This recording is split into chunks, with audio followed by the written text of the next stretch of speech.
pantalla. Sí, ya se ve bien. Listo. Listo, doctor, bienvenido. Ok. Bueno, muchas gracias por la invitación. Vamos a comenzar. Gracias, Avi, gracias, Marco, gracias a todos por estar aquí. Ha sido una época impresionante, extrañísima, y espero que todos estén en sus hogares muy bien y planeando qué vamos a hacer. Es una gran oportunidad. Y al cierre vamos a conversar un poco más de qué carajos vamos a hacer en este tiempo. Pero por ahora, yo quería que cerráramos semana de capacitación con las bases, con volver a lo que nos hace realmente médicos, y es comprender los fenómenos desde adentro. Luego todo fluye mucho mejor. Es decir, tú puedes recordar las dosis de muchas medicinas y no necesitas saber cómo actúan esas medicinas para utilizarlas, pero cuando le das ese grado de profundidad, tu práctica médica se hace enaltecida, fuerte, entiendes por qué sí, por qué no, y puedes en conjunto hacer una mejor práctica veterinaria. Esa es la forma en la que mi amigo Iván Álvarez y yo lo veíamos, así que es una forma en la que quiero compartir la medicina con ustedes. La fisiología es un tema que por esa razón queríamos conversar con Avi para este día. Y vamos a tratar de tardarnos una hora, a lo mucho, para que lo podamos revisar. Mi nombre es César Mayorga, para los que no me conocen, yo resido en la ciudad de Bogotá. Somos 8 millones de almas en riesgo de coronavirus y por ahora mi práctica es solo enfocada en nefrología y urología. No veo casos de clínica general ya, pero todo lo que vamos a hablar hoy es súper mucho más útil para la clínica general, de hecho, que para los aspectos nefrológicos, donde muchos casos tienen un desarrollo muy similar. Muchas pielonefritis, mucha urolitiasis en el uréter, diálisis, hemodiálisis, pero en el día a día yo creo que esto puede ser realmente útil cuando vas a la base. No duden en hacer preguntas, Avi, si quieres luego en el chat hacerlas, no tengo tampoco inconvenientes, aunque yo estoy viendo el chat de Zoom, no el chat del Facebook, así que cuento contigo para poder fluir. Y hoy mi amigo no va a hacer la presentación, entonces quiero pedirle a los que se están uniendo a la plática y a los que se vayan a unir de pronto en el chat y lo recordando, Avi, cualquier cosa, es que de vez en cuando necesito que cliques en mi webcam para que estés más en contacto con mi querido amigo el pizarrón, ¿vale? Espero que veas suficiente y si no, yo me desplazo para poderlo mover porque espero que lo hagamos más fluido. Y de hecho, tu pizarrón, si tienes lápiz o esfero, un bolígrafo y papel, pues hagamos juntos el ejercicio. También gracias por los puntos de vista que han dado esta semana. Temas de interés como gastroenterología, endocrino, anestesia, cirugía, neuro, claro, con Sergio Garzón. Yo estoy muy contento y gracias por esta iniciativa que espero que nos una como gremio. La mejor forma de unirnos como gremio, yo estoy seguro, es la educación continuada y saber que muchos saben mucho más que yo y que eso va a representar un beneficio para mis pacientes, creo que es la clave para que hagamos esto un poquito mejor. Yo les voy a dar mi granito de arena, así que algunos verán a la chica joven en la pantalla, algunos verán a la señora mayor, pero las dos están ahí al mismo tiempo. Algunos verán que es útil lo que vamos a ver hoy y espero que así sea. Entonces, cuando hablamos de fisiología renal, vamos a aplicarla al uso de la clínica diaria y sobre todo me voy a enfocar en el laboratorio clínico y en una pregunta muy, muy importante en nefrología, que va a ser, ¿cómo le bajo la creatinina a mi perro o a mi gato paciente? ¿Se está viendo al revés en la pantalla o ustedes lo ven al derecho? No estoy seguro y cualquier cosa, Avi, me avisas, o si no, no se entiende lo que estoy escribiendo. No sé si se ve en espejo y lo están viendo al revés, pero si lo ven como es, dime. Solo se ve un poquito lejos, doctor, pero bueno, se ven un poco delgadas las líneas. ¿Pero se ve al derecho o se ve escrito al revés? No, se ve bien. Listo, perfecto. Entonces vamos a acercar un poco, a acercar de pronto un poco más y pues no hay mucho que perderse de mi cara, vamos a ver más el pizarrón. Entonces, ¿cómo le bajo la creatinina a mi perro y a mi gato? Esa pregunta me la hacen muchas veces en conferencias y me encantará que tengas la respuesta en la mano. La respuesta es muy simple, es muy puntual y yo les pido por favor que se acuerden de aquí en adelante para toda su vida que la forma de bajar la creatinina es quitar la causa. Esa es la forma, disculpen acá, Esa es la forma de bajar la creatinina, retira la causa. Es decir, los fluidos no bajan la creatinina si no son la causa del problema. Es decir, si el paciente no tiene un déficit de fluidos, suplementar o la diuresis forzada no va a bajar la creatinina. De hecho, puede hacer daño. Los nefrólogos que practicamos el área de la nefrología, que no soy nefrólogo yo, consideramos que el agua, los líquidos endovenosos, de hecho, son peligrosos. Y la parte clara es que si el paciente no produce suficiente orina a la velocidad que esperas, o no hay un match entre lo que ingresas de fluidos por oral o por vena versus lo que sale por la vía urinaria, el paciente va a retener líquidos y no solo va a complicarse su salud, sino que la vas a complicar tú con tu terapia, que en principio es el eslabón más fuerte de la cadena. Y por eso es tan importante la charla que sigue después de esta con el doctor Leo Londoño sobre fluidoterapia. Entonces, enfóquense en eso que acabo de escribir. La forma de bajar la creatinina es quitar la causa. La causa puede ser un agente etiológico, por ejemplo, leptospirosis, erliquiosis, leishmaniasis. Miren que estamos hablando de infecciosas, ¿cierto? Por grupos. O puede ser meloxicam, ibuprofeno, naproxeno, metales pesados, lirios. O puede ser una enfermedad vascular, hipovolemia, falla cardíaca aguda o crónica, un problema metabólico, por ejemplo, hipoadrenocorticismo, etcétera. Si ustedes se dan cuenta, la clave es perseguir la causa, ¿cierto? Esa parte es difícil. Y debo admitir que muchas veces nunca se encuentra la causa de por qué la creatinina está alta. A veces no se encuentra, pero afortunadamente nuestras estrategias de manejo multimodal resultan a veces arreglando un mecanismo, que es lo siguiente que les quiero recordar.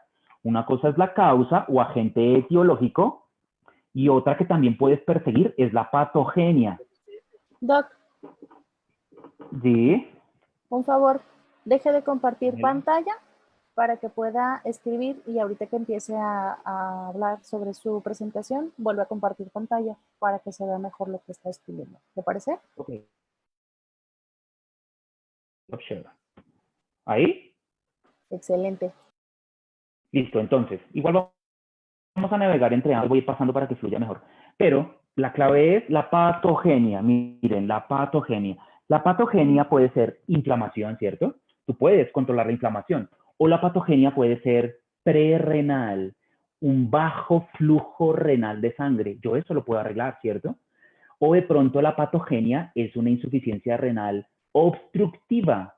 Por ejemplo, colapso del uréter por urolitos o por pielonefritis. O puede ser taponamiento de la luz tubular por un montón de cilindros en una pielonefritis. Entonces, la patogenia te puede decir cómo puedes arreglar el problema. En torno a lo que vamos a girar en estos 45, 60 minutos, se va a resumir a esta fórmula que si no ves te la voy a acercar un poquito más, es que la TFG es igual al KF por el PNF. Entonces, no te me compliques, pero apréndete esta fórmula. En tu mente esto va a ser increíblemente útil. La función renal depende de los factores de permeabilidad de las nefronas y las presiones dentro del glomérulo. Esta es la clave fisiológica para que me entiendas por qué los fluidos a veces mejoran la situación renal, que es esto que está acá, y a veces no sirven absolutamente para nada, cuando el problema puede estar en otro tipo de variables. Esto es netamente fisiológico y yo quiero que entiendas cómo entendiendo o bueno, asimilando estos datos, si tú te sientas con tu paciente a desglosar cada uno de estos ítems, te juro que puedes llegar a entender mejor por qué se enfermó tu paciente renal y cuál va a ser la mejor opción terapéutica de todas las que tienes en tu clínica. Y para comenzar entonces a hablar de estas funciones o estos trabajos fisiológicos, sin duda necesito, bueno, no vamos a ir a la presentación, que recuerden que los riñones básicamente son un conjunto de muchas nefronas, ¿cierto? Y que las nefronas, a diferencia de muchas unidades estructurales del cuerpo, no tienen una única o una predominancia de línea celular. O sea, no son cardiomiocitos la mayoría, como en el corazón, no son enterocitos como la mayoría del intestino, que son repeticiones fractales de la misma unidad. en la nefrona tienes varios segmentos y tipos de células diferentes que tienen diferentes funciones. Por esa razón, la fisiología te puede llevar a entender muchas pruebas que puedes hacer para entender el funcionamiento general y qué prueba hacer. Entonces, si tienes un lápiz y un papel o un cuaderno y dibujáramos una nefrona, esto tiene que volverse algo útil a la vida clínica. Entonces lo vamos a hacer rapidísimo. Recuerden que la nefrona se alimenta a través de sanguíneo que llamamos arteriola aferente, y como esa arteriola todavía tiene musculatura, que la misma arteriola se ramifica en un ovillo, y el doctor Héctor del Riego lo decía a manera de un estambre de un gato que está jugando, y es claramente cierto. Ese es el ovillo de capilares, un montón de capilares, y que en la mayoría de órganos después de unos capilares siguen las venas, ¿cierto? Pero aquí es diferente. Aquí continuamos con lo que llamamos arteriola eferente. Tienes a la izquierda la aferente y a la derecha la eferente. Si te das cuenta, yo dibujé la eferente más pequeña que la aferente. Y eso no fue transitorio, o bueno, no fue capricho mío, y es que anatómica y realmente sí es así. La arteriola eferente es un poco más estrecha que la aferente, y eso tiene una razón fisiológica. Bueno, lo vamos a llamar aquí los polos vasculares. La sangre llega por acá, por la arteriola aferente, se filtra y luego sale con menos toxinas. Con menos, no sin toxinas, con menos. Todo lo que sale a través de esta membrana o barrera de filtración lo acumula lo que llamamos la cápsula de Bowman, ¿cierto? Recuerden esa cápsula, es súper importante. Es como decir que el corazón está rodeado por el pericardio, y ustedes saben que hay enfermedades pericárdicas, ¿cierto? Y que si el corazón, o más bien, perdón, el pericardio se llena de líquido, lo que está por dentro, que es lo que realmente supuestamente funciona, trabaja mal. Así que sí hay relaciones estrechas. Cápsula de Bowman, recuerden eso. Obviamente en este espacio se acumula el líquido que se filtró, ¿cierto? Como esto es tan pequeñito, lo llamamos ultrafiltrado, ¿ok? Y este famoso ultrafiltrado es parte del plasma que pasó por estos capilares y pues fueron filtrados de forma eficiente. Ahora, la cápsula de Bowman, recuerden que se continúa con el túbulo contorneado proximal, ¿se acuerdan? Y miren que el túbulo contorneado proximal, a mí en lo personal, me recuerda claramente el intestino delgado. Porque al igual que el intestino delgado, la función principal del túbulo proximal es recuperar la mayoría de lo que pasa por ahí, igual que en el duodeno. Yo sé que en el colon se absorben cosas, ¿cierto? Por ejemplo, el agua, potasio, se regula por ahí, pero en los túbulos proximales se recupera casi todo. Miren lo útil que esto es. El 100% de la glucosa que se filtra aquí arriba, porque pasa sin problemas la glucosa esta barrera, toda la glucosa que pasa por aquí arriba se recupera en el túbulo proximal, toda, absolutamente toda, en un túbulo sano. ¿Qué ocurre si yo tengo glucosa en la orina, pero el azúcar en la sangre es normal? La más importante deducción de un caso de esa magnitud, si no es contaminación de la muestra con alcohol, es que los túbulos no están recuperando bien la glucosa, ¿cierto? Eso no es culpa del glomérulo, es culpa del túbulo. Y fíjense cómo un marcador tan simple como tener glucosa en la orina te dice que tu paciente tiene una patogenia, una tubulopatía. ¡Wow! Eso es medicina. Eso te va a llevar a un mejor diagnóstico porque hay enfermedades glomerulares y tubulares. Perdón. Entonces, conocer lo que hace este glomérulo, la fisio, te va a llevar a entender cómo lo puedes medir.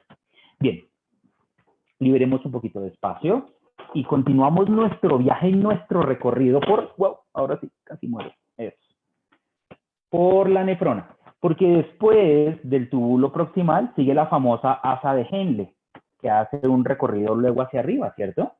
Que sí, que está el asa delgada, el asa gruesa, eso es muy histológico. En clínica eso no nos funciona mucho.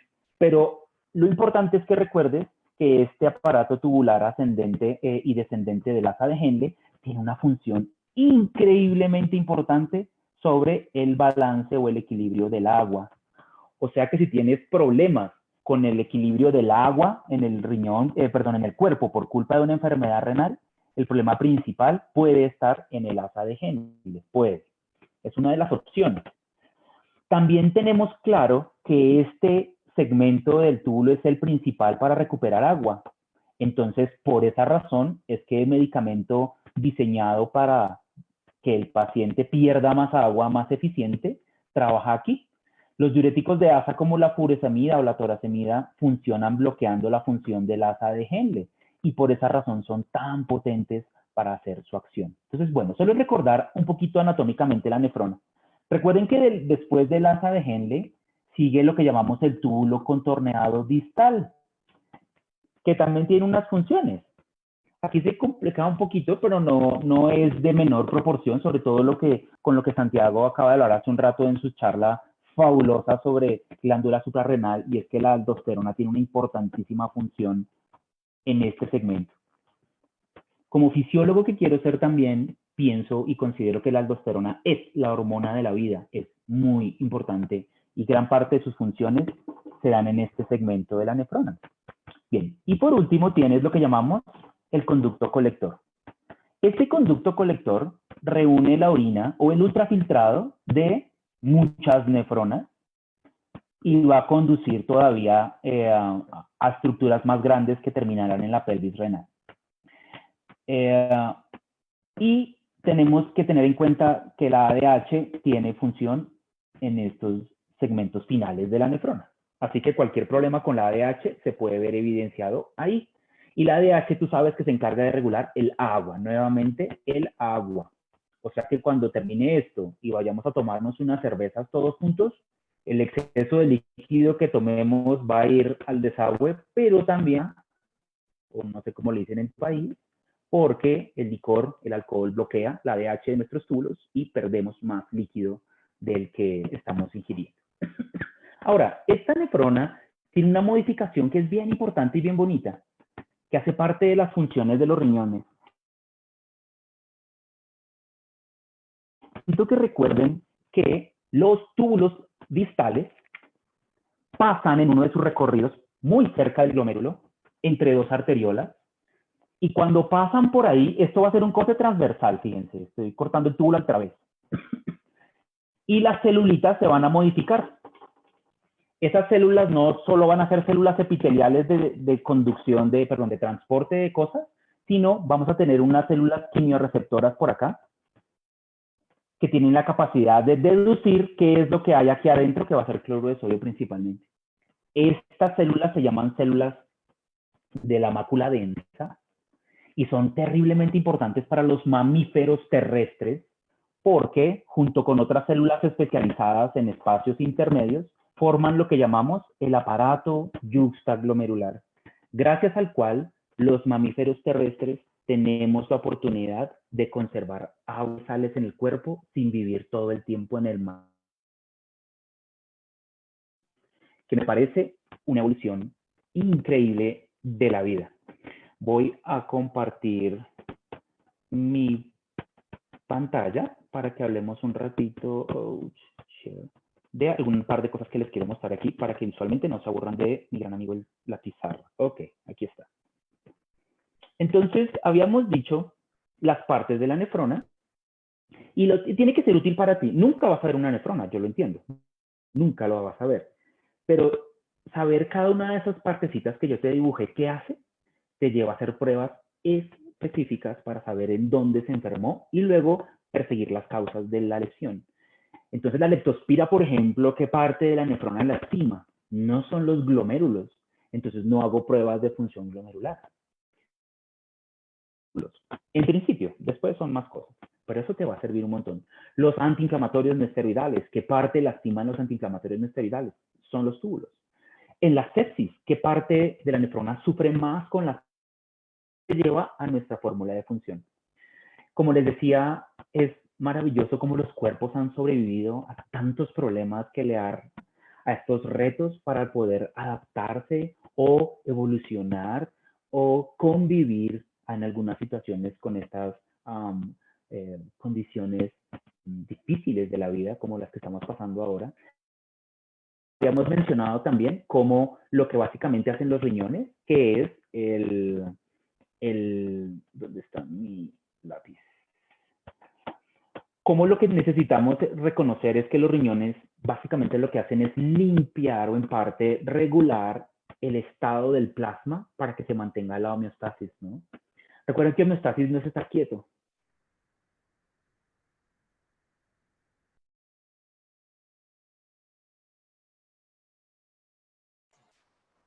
Doc, dame un segundo porque se trabó. Ok, ya volví. Excelente. Gracias. Ya volví. Aquí estamos. ¿Me escuchas, ¿Sí lo escucho? Javi? Sí, fuerte y claro. Ok, sigamos entonces. Entonces, esta primera introducción termina acá porque, en conclusión, estamos diciendo que los riñones se encargan principalmente de mantener la vida.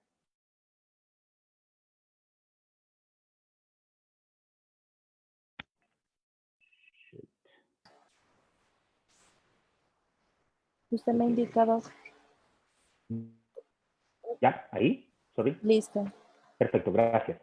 Bien, entonces los riñones son fundamentales para que el sistema cardiovascular mueve el plasma para alimentar a todas las células y los riñones se encargan de que el alimento, el mar interno que hay en cada individuo, se mantenga con las propiedades necesarias para vivir. Pero esto es muy abstracto, porque lo que llega es un paciente, no llegan nefronas, yo lo entiendo. Lo que llega es un paciente, por ejemplo, este. Miren que Tobías es un paciente que vive en Bogotá, esto es Sierra, es un paciente adulto, tiene 7 años, es entero, eso te llama la atención, y el motivo de consulta es que ha perdido peso y su apetito es reducido. Eso te cuenta el propietario, eso es todo. Yo sé que hay muchas más cosas, por ejemplo, si hay historial de contacto con garrapatas, etcétera, pero básicamente eso es la clave. Cuando hacemos un examen clínico, que es lo primero, por favor, siempre un examen clínico, no hay anormalidades muy importantes o específicas, porque la pérdida de peso no es fuerte y rápido. Como buen propietario de Yorkie, de esos que nunca han tocado el piso con sus patitas porque se la pasa alzado, el propietario está muy atento a su salud. Al examen clínico, pues mira, tiene luxada la rótula, pero pues es un Yorkie. Así que pues no hay mayor hallazgo importante. Cuando tomas laboratorios para hacer una base de datos más completa, yo no quiero que saltes, ¿no? Los laboratorios se toman como después de hacer un examen riguroso y pensando en un diferencial. Porque antes de tomar laboratorios, pues tú piensas un montón de cosas, una gastroenteritis, pancreatitis, tumores, mala absorción intestinal, etcétera. Pero en este momento tienes unos laboratorios complementarios que yo pienso son mano derecha nuestra después del ejercicio clínico y tienes azotemia, ¿cierto? Tienes creatinina por encima del valor máximo que tú esperas. Hablaremos en su momento de eso, pero ahorita estamos en fisio.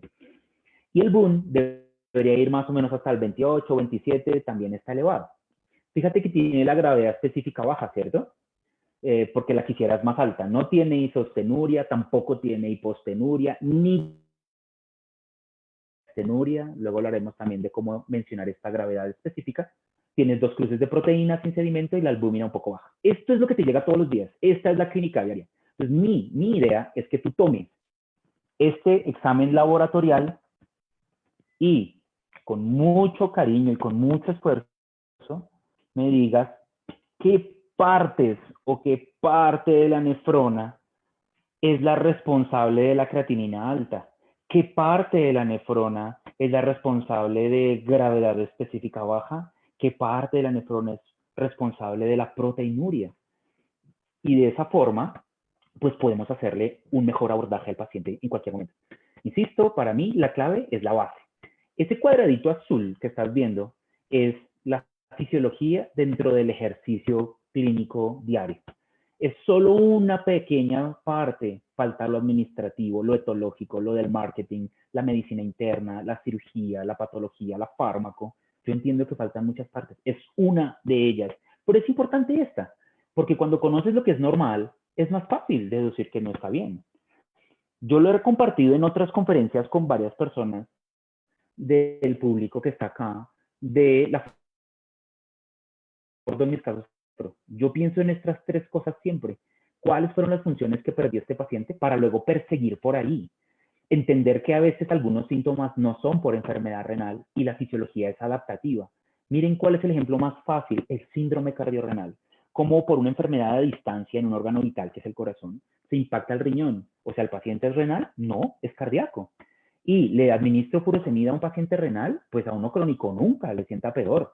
Pero a un cardíaco congestivo, claro, eso le va a ayudar, ¿cierto? Y si funciona mejor el corazón, el riñón. Y vamos a ver la fórmula como lo explica. ¿Qué es lo que dice en el número 3? ¿Qué es lo que pasa allá adentro? ¿Cuál es la fisiopatogenia que el paciente está llevándose consigo? Entonces, lo que vamos a hablar en estos minutos es eso. El esquema que están viendo en pantalla es mucho mejor lo que están viendo en pantalla de lo que yo dibujo, pero básicamente lo que dice ahí es, quiero que veas donde dice Net Outward Pressure. Aquí lo que dice es que para que se produzca el líquido amarillo, que es el filtrado que en última será la orina, se necesitan de unas presiones, ¿cierto? Se necesita que la sangre llegue con una presión fuerte para que pueda vencer la barrera. Y de hecho, para que pueda vencer las otras que le oponen. Y en últimas se pueda producir filtración y orina. Y esto depende del corazón en sí. Y el corazón no trabaja solo. Lo que pasa dentro de esos, lo que circula dentro de esos capilares es sangre, ¿cierto? Es plasma lo que se filtra. La sangre no se filtra el plasma. Así que también dependemos de la cantidad de plasma que hay y de las composiciones del plasma. Por eso lo evaluamos todo, ¿no? Lo evaluamos todo. Fíjense que de forma general en laboratorio clínico hacemos hematología, alguna hepática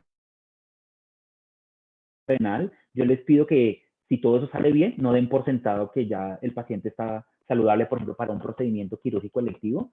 Eso no es cierto, porque es que la creatinina no evalúa todas las funciones renales, no lo hace, porque es que las transaminasas no son pruebas de funcionamiento hepático, sino de integridad, ¿cierto? Y no todos todas las hematologías están completas para adquirir la información que necesitan. Vamos de lo macro a lo micro en fisio. Tú sabes que los riñones de los perros y de los gatos anatómicamente son similares a los del humano, pero tienen una diferencia fundamental. Y es que los espacios dentro, los huecos dentro de los riñones, son fuera del riñón. Se consideran que están afuera, o sea, son como una vejiga urinaria. Y el espacio no hace una función específica, pero si ese espacio se daña, todo se daña de ahí para atrás. Tú sabes que la parte externa, que en este caso se ve con líneas amarillas, se llama corteza y ahí están todos los glomérulos del paciente. Entonces, cuando dibujamos una nefrona, sabemos que todos los glomérulos están ahí. Y yo puedo ver esa parte con un ecógrafo y, por ejemplo, encontrar quistes corticales en un gato persa y los quistes van a decir que hay una malformación y si están en la corteza, los pobres glomérulos van a sufrir mucho. Y también están los túbulos proximales. Luego ves la parte de color más rojo, que se llama médula. Ven que tiene estas estructuras en forma de arco, que son vasos sanguíneos. Cuando haces un zoom son vasos sanguíneos y son las arterias arcuatas. Entonces, esa unión entre la parte de afuera y la de adentro es súper vascular. Por eso cuando lo ves detenidamente, tiene una zona más oscura de empaquetamiento de vasos sanguíneos y de estructuras que están ahí. O sea, las vasculitis dañan muchísimo esa zona medular. Y en el centro tienes una estructura en forma de T, que estoy señalando con mi puntero. Esta estructura en forma de T o de Y es un hueco que se llama pelvis, ¿no? Después continúa el uréter, pero esto se llama pelvis. Ahora estoy con el puntero y lo voy a dejar quieto en una zona que no es pelvis, una zona que no es médula, pero una zona que te interesa porque podrías, por ejemplo, verla con un ultrasonido. La estructura o la zona que rodea la pelvis la vamos a llamar seno renal y siempre nos vamos a fijar en ella. La diferencia fundamental entre el humano y el animal, entre el perro y el gato, es que solo hay un agujero un espacio definido en el riñón de los gatos que se llama pelvis renal. Por favor, sigan la pelvis aquí arriba y ven una pequeña línea que hace una curva, ¿la ven? Como los cuernos de un toro. Esos se llaman divertículos renales y son una proyección de la pelvis. Pero no llegan a ser más allá que eso. En los humanos se llaman cálices y hay muchas más proyecciones. Aquí, desde la pelvis, se proyectan 3 o 4 principales cavidades que se subdividen incluso más, que son huecos donde se empieza a acumular la orina porque claramente es mucho más grande. Y eso da la oportunidad en los humanos de tener más espacio para cálculos, por ejemplo. En los animales no ocurre eso. Así que anatómicamente nunca tenemos cálices, pelvis. Así que yo te quiero preguntar o pedir que en tu mente, y lo he hecho en otros seminarios que nos hemos visto, es que recuerdes qué hace las estructuras que están en la corteza. y cómo haces pruebas para evaluarlas. Miren que ya dijimos que en la corteza están todos los glomérulos. Si tú te acuerdas que los glomérulos básicamente hacen 3 funciones, ¿no? Los glomérulos tienen 3 funciones. Anotémoslas aquí para recordarlas en nuestro amigo pizarrón. Una es recibir sangre. Segundo, filtrar la sangre, o sea, depurarla. Y tercero, seleccionar qué puede pasar y qué no puede pasar. Estas son las 3 funciones de los glomérulos. Entonces yo podría, por ejemplo, hacer una prueba de selección de sustancias a filtrar, ¿cierto? Si yo encuentro en la orina sustancias que no deberían estar ahí porque el glomérulo no las deja pasar, puede decir que la enfermedad se ubica en el glomérulo y yo lo puedo saber desde afuera del paciente. Y el ejemplo típico es la proteinuria severa, no la ley, la proteinuria severa. El filtro se dañó, los glomérulos no están haciendo su trabajo y es una prueba de función glomerular, bastante útil cuando tú entiendes este tipo de cosas. Recibir la sangre, si no recibes bien la sangre, por ejemplo, por una enfermedad cardíaca o una hipovolemia, pues el paciente va a tener un problema principalmente glomerular en principio. Bien. Luego estábamos señalando la médula y en la médula, pues la función, ¿se acuerdan que lo hemos dicho en algunos seminarios? Es succionar, recuperar lo que está pasando por ahí por los túbulos. Entonces, si se están perdiendo algunas cosas que no deberían escaparse del túbulo, yo lo puedo medir. Y la gravedad específica urinaria es súper fácil, porque si la orina si la orina es muy aguada y se le escapa el agua a los riñones, el problema es tubular, no es glomerular. Bien. Entonces, pasemos a algo muy fisiológico. Esto que yo les presento acá no está en muchos textos así. Yo llevo años presentando las funciones renales en 4 grupos porque podemos simplificarlas y de cada una de ellas sacar subdivisiones. Esto es útil. Esta es una de las claves de la plática de hoy. Que se acuerden qué hacen los riñones y luego me la van a poner pruebas para saber si el riñón lo está haciendo bien o no. Recuerden que los riñones regulan, es la primera función. Regulan, y para mí es la función principal de los riñones, es regular el equilibrio hídrico, electrolítico y ácido base. Los 3. Regular el equilibrio hídrico, electrolítico y ácido base. Que no haya exceso de líquidos ni falta de líquidos. Que no haya exceso de sales ni defecto y que el equilibrio ácido-base sea el suficiente en la parte metabólica para que se den las funciones normales del cuerpo. Y luego le vamos a poner pruebas de laboratorio a eso. Los riñones tienen una función excretora de toxinas, ¿no? Como la urea, por ejemplo, y por eso hay que medirla como SDMA, que es supertoxina. Pero ojo con esa función excretora, me encanta esa que la evalúen, por favor, porque esa es una de las que más relevancia tiene en enfermedad, porque es la primera y rápida que tú puedes evaluar. Te interesa porque cuando las toxinas no se excretan, eso puede matar al paciente. Por ejemplo, el potasio en exceso, por ejemplo, el agua, por ejemplo, la urea en exceso y otras toxinas que afectan otros sistemas. Y también porque los medicamentos se eliminan por vía renal, no todos, pero sí muchos. Entonces, si el paciente está enfermo de los riñones y tiene mala función excretora, deberíamos tener precaución con la dosis que administramos del medicamento porque va a haber un efecto acumulativo y cada vez el paciente está peor por exceso, por ejemplo, de un IECA, un enalapril, benacepril, no tanto benacepril, un medicamento que se elimina casi todo por vía renal, se empieza a acumular en el cuerpo en algunos pacientes renales y no es que eso sea muy peligroso tampoco, pero no es lo que tú quieres. Quieres tener control sobre todo esto y por eso pues hay medicamentos mucho más nuevos. Los riñones tienen una función metabólica, básicamente ahí de lo que estamos hablando es de la síntesis de ciertas hormonas. ¿Se acuerdan las hormonas? Hagan la lista para que no se les olvide y para saber qué pruebas hacer. Los riñones sintetizan o activan, muy importante, eritropoyetina, ¿cierto? Eritropoyetina se sintetiza en los túbulos proximales. Ahí es donde se sintetiza la eritropoyetina. Y en un paciente renal agudo hay menos túbulos. La respuesta es no. En renal aguda, en una injuria renal aguda, usualmente la deficiencia de eritropoyetina no es una prioridad, no es que no se pueda usar y es que esté mal, no, pero por el mecanismo de desgaste del funcionamiento o la cantidad de eritropoyetina, la clave es que en la enfermedad renal crónica, poco a poco, el paciente tiene menos células tubulares y produce menos cantidades de eritropoyetina. Obviamente desde cierto punto de masa crítica es que eso es importante, no desde el principio. Y vamos a usar algún tipo de pruebas para entender eso. Miren que como estamos hablando de fisiología, yo necesito que recuerden que para desempeñar sus funciones, los riñones necesitan realizar 4 procesos. Esto que ven en pantalla no son funciones, solo es terminología, pero los riñones, una función del riñón no es filtrar la sangre, una función del riñón es regular el equilibrio, es excretar toxinas, que es conducción, pero la filtración y la secreción no son funciones renales como tal, sino una forma de cumplir con una función. Y esto que estamos hablando aquí ya es más limitado porque tú no necesitas filtrar, reabsorber, secretar ni nada de eso para los temas de la eritropoyetina, ¿cierto? Por esas razones que yo me regreso a terminar esta tablita siempre, porque no nos quedamos solo con las funciones que se relacionan con el producto que es la orina, sino hay otras.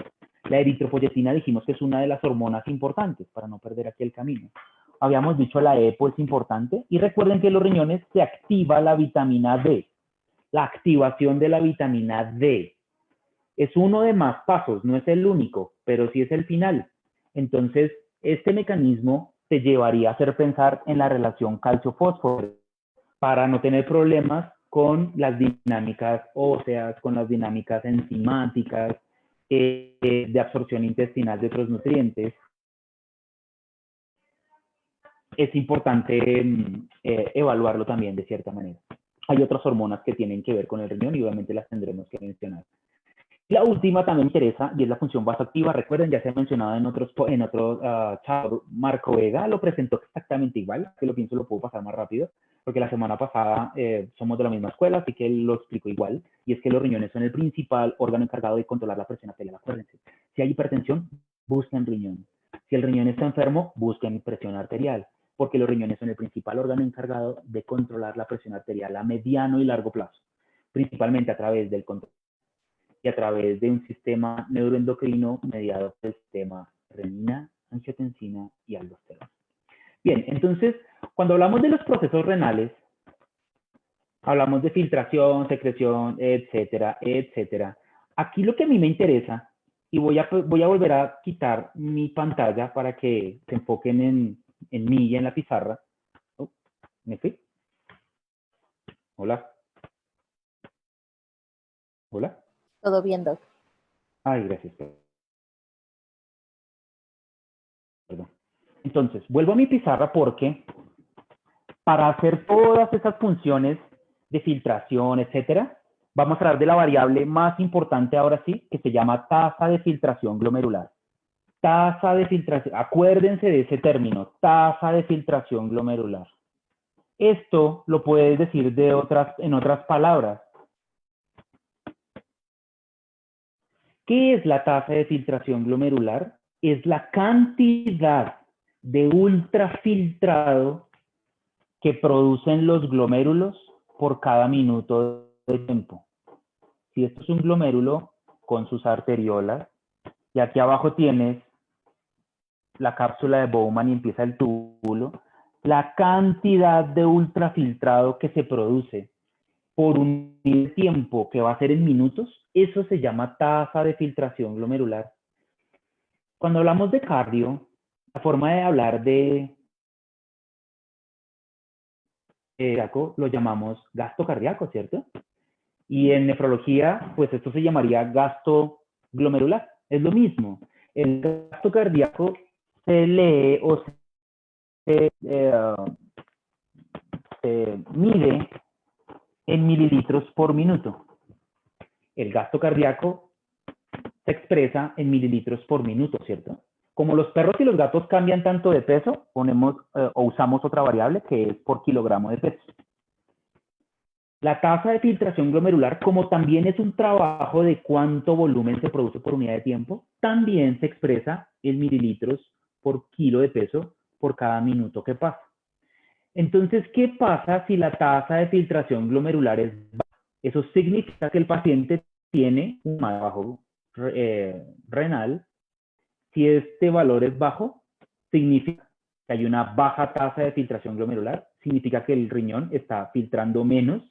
Y si filtra menos, hace todas las demás funciones menos. Las funciones relacionadas con la orina las hace en menor magnitud. Por esa razón, este es el valor más importante de medir en nefrología.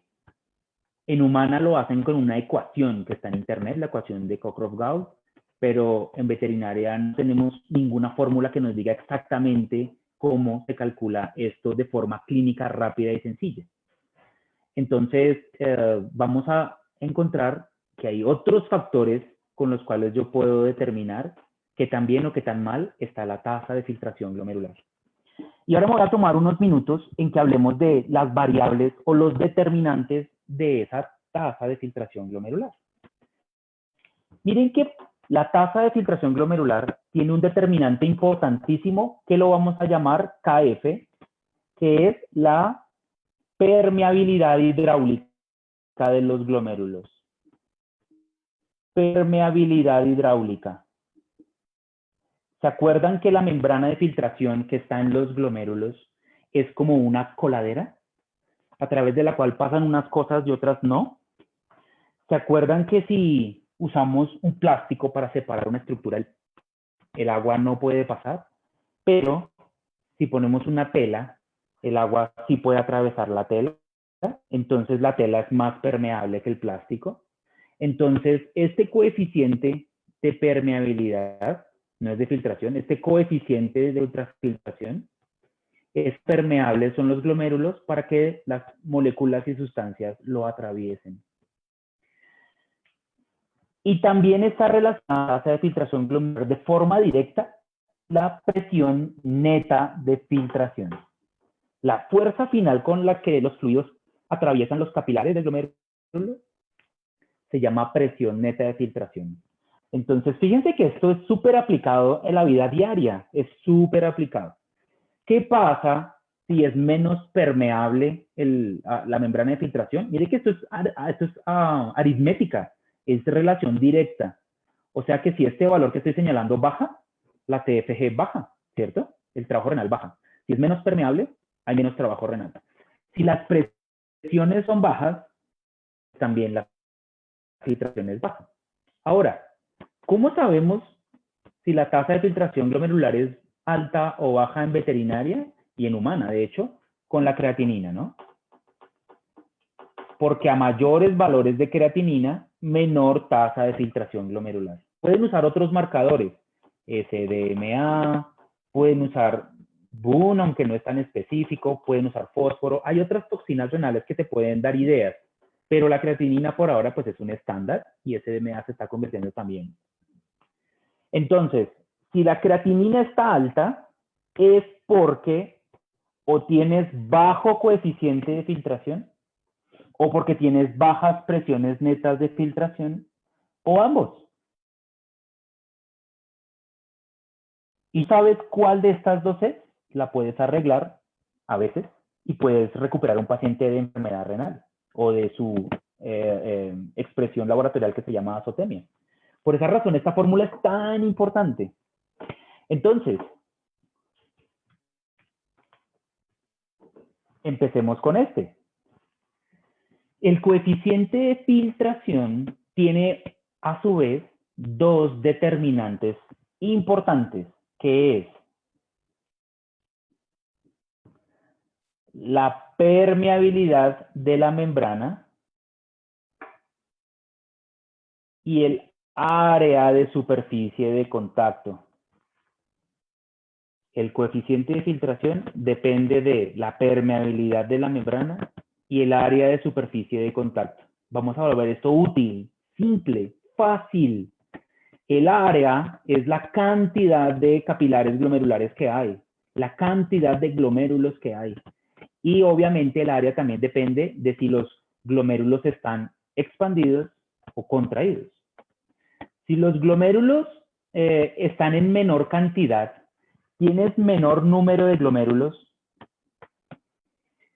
Como tienes menos área de superficie, la permeabilidad del glomérulo es la misma, no cambia, así tengas menos glomérulos, pero es la misma. Pero si tienes menos área de superficie de contacto, pues tienes menos KF, ¿cierto? menos coeficiente de filtración.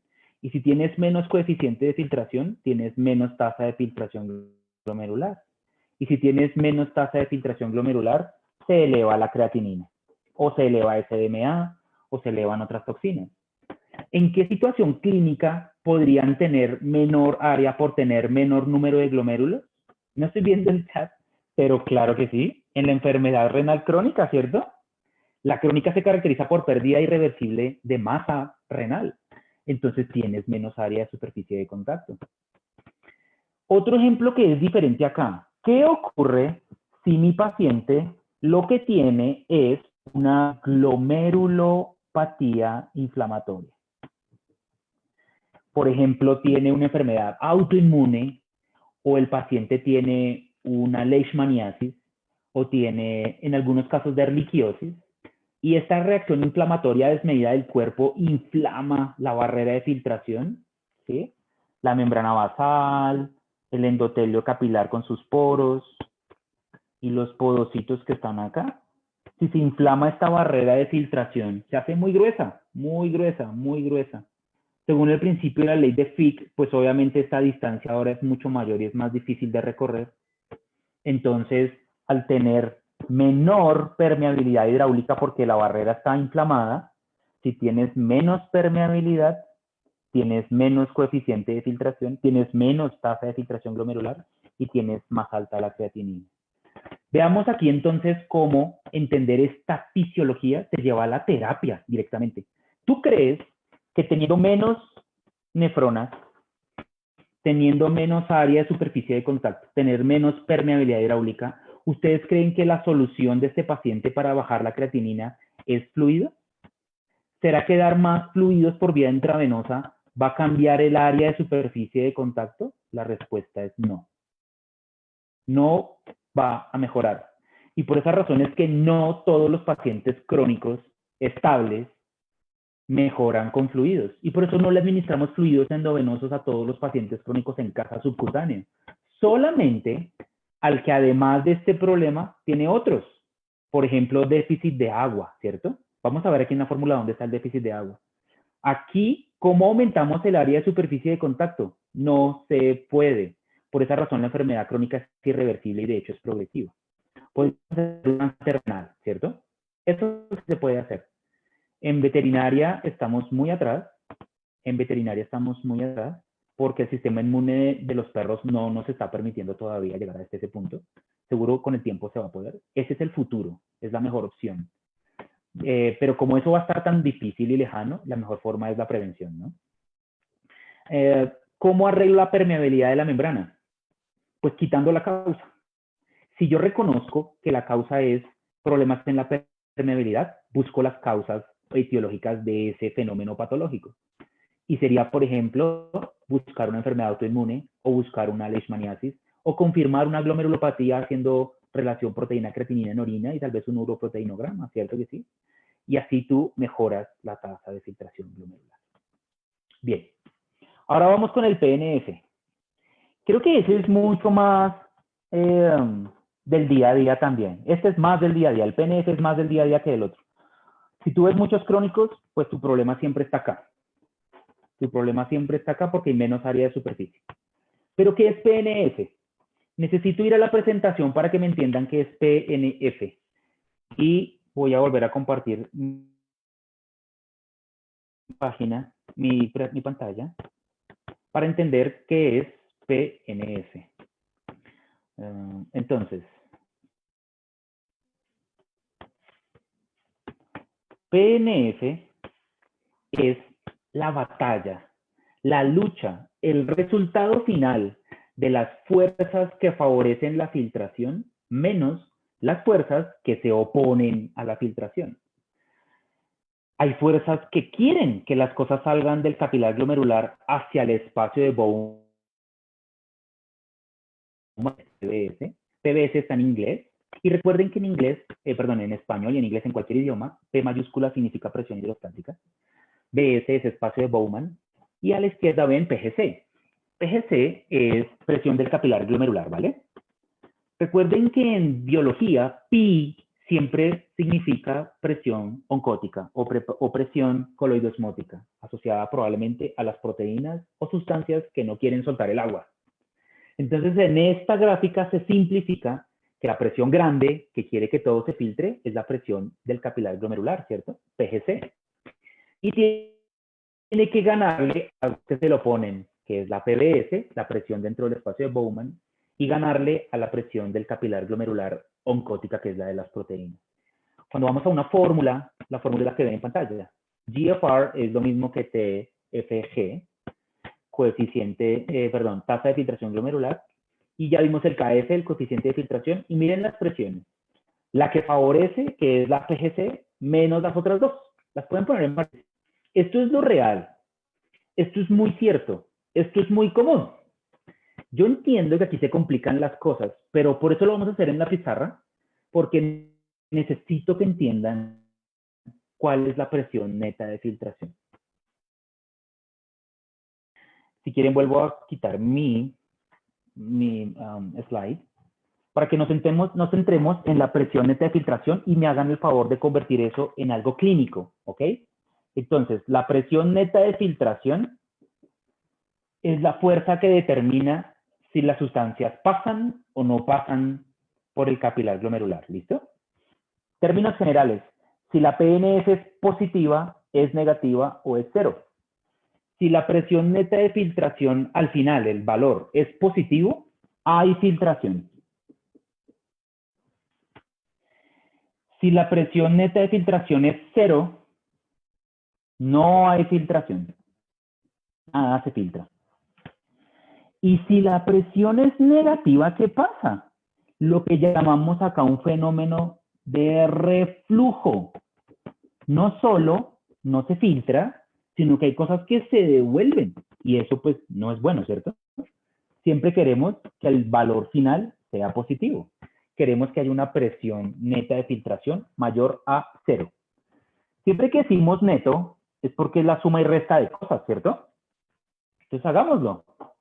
La presión neta de filtración depende de la presión, en mayúscula siempre, hidrostática del capilar glomerular, y le vamos a restar las otras. Le restamos la presión oncótica del capilar glomerular, porque la albúmina que está dentro del capilar no va a soltar el agua fácil. Y le vamos a restar la presión hidrostática que hay dentro de la cápsula o espacio de Bowman. Por eso lo dibujamos al principio, para que se acuerden cuál es ese espacio. Entonces, fíjense que esto es una relación directa y proporcional, pero esta es una relación indirecta. ¿Qué quiere decir? Que a mayor presión hidrostática dentro del capilar del glomérulo, más es la presión neta de filtración, ¿cierto? Y si esta es más alta, me va a tocar poner acá chiquito, si lo alcanzan a leer, que TFG es igual a KF por PNF. Si el PNF es más alto, la tasa de filtración sube, y si la tasa de filtración sube, la creatinina baja. Entonces, si hay mayor presión hidrostática dentro del capilar glomerular, mayor presión neta. Si hay mayor presión neta, mayor tasa de filtración y baja la creatinina. La presión hidrostática, ¿qué es? Otra vez, fisiología, discúlpenme. ¿Se acuerdan cómo se define presión en términos matemáticos? ¿Se acuerdan que es fuerza sobre área? ¿Y se acuerdan que fuerza es igual a masa por aceleración? Eso sirve. Miren entonces, fuerza sobre área. Esto es presión hidrostática del capilar glomerular. Entonces, ¿cuál es esta área? Pues es el área del vaso sanguíneo, ¿cierto? Es súper importante por eso el vaso sanguíneo.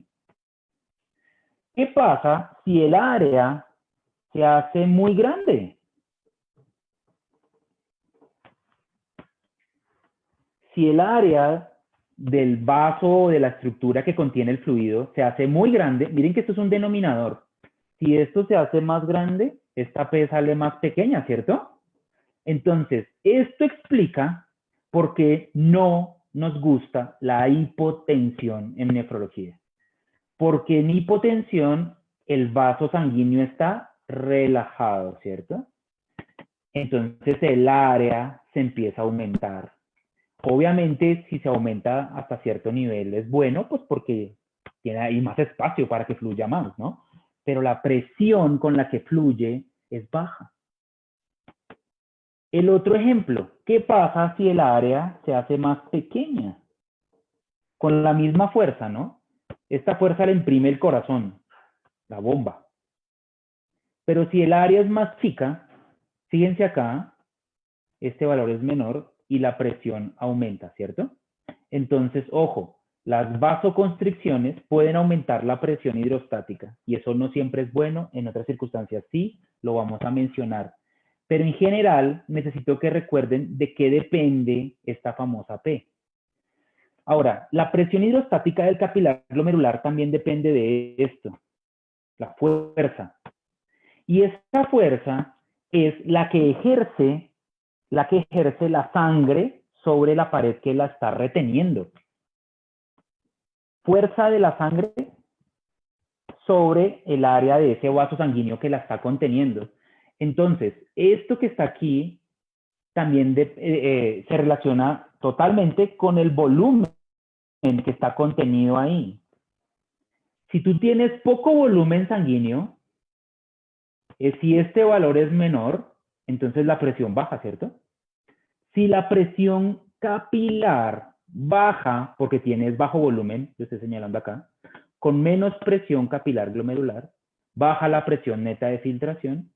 Si baja la presión neta de filtración, baja la tasa de filtración glomerular. Y si está baja, la creatinina se sube. ¿En qué situaciones de la vida diaria este aspecto fisiológico baja?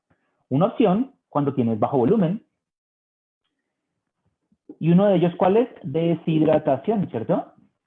Si el paciente está deshidratado, ya sabes por qué se le subió la creatinina.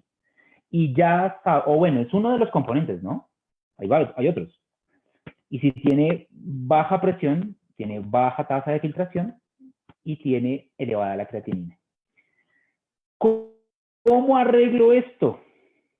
Con fluidos, ¿cierto?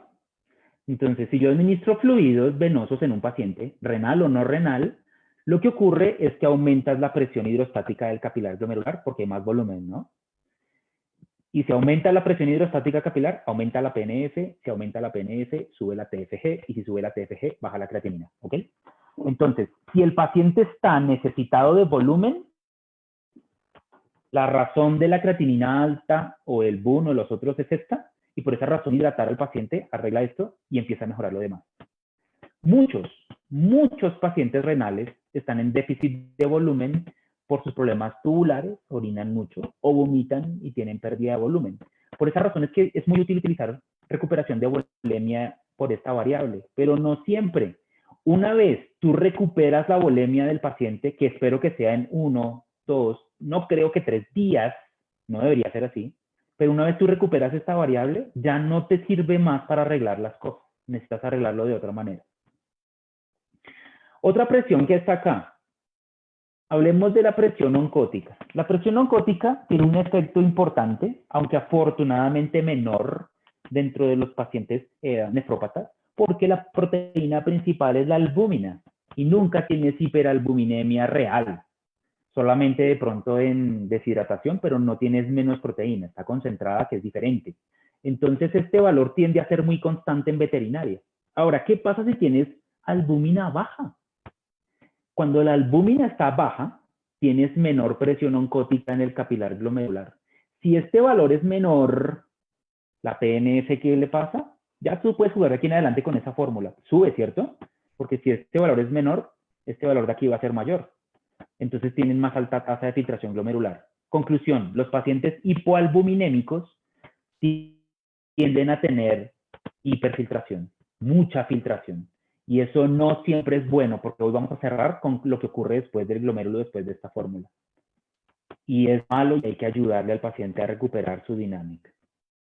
Ahora, piensen en la presión hidrostática dentro del capilar glomerular. Volvamos a nuestro esquema del glomérulo con sus dos vasos sanguíneos. Llega la sangre, se filtra, sale la sangre y se recolecta todo aquí.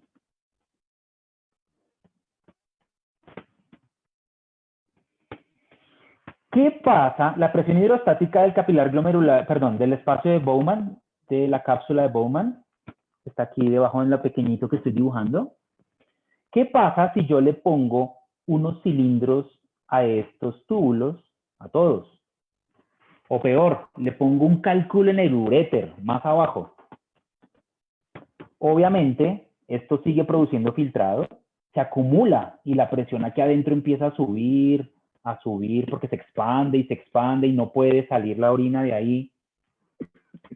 La presión hidrostática del espacio o cápsula de Bowman se sube. Si este valor que yo pongo acá que está restando es más alto, fíjense qué pasa. La presión neta de filtración, la PNF al bajar, baja la TFG y esto sube la creatinina. Entonces, el gato se obstruyó en la uretra con un cálculo. Se acumula la orina, no puede salir, pero el riñón sigue produciendo.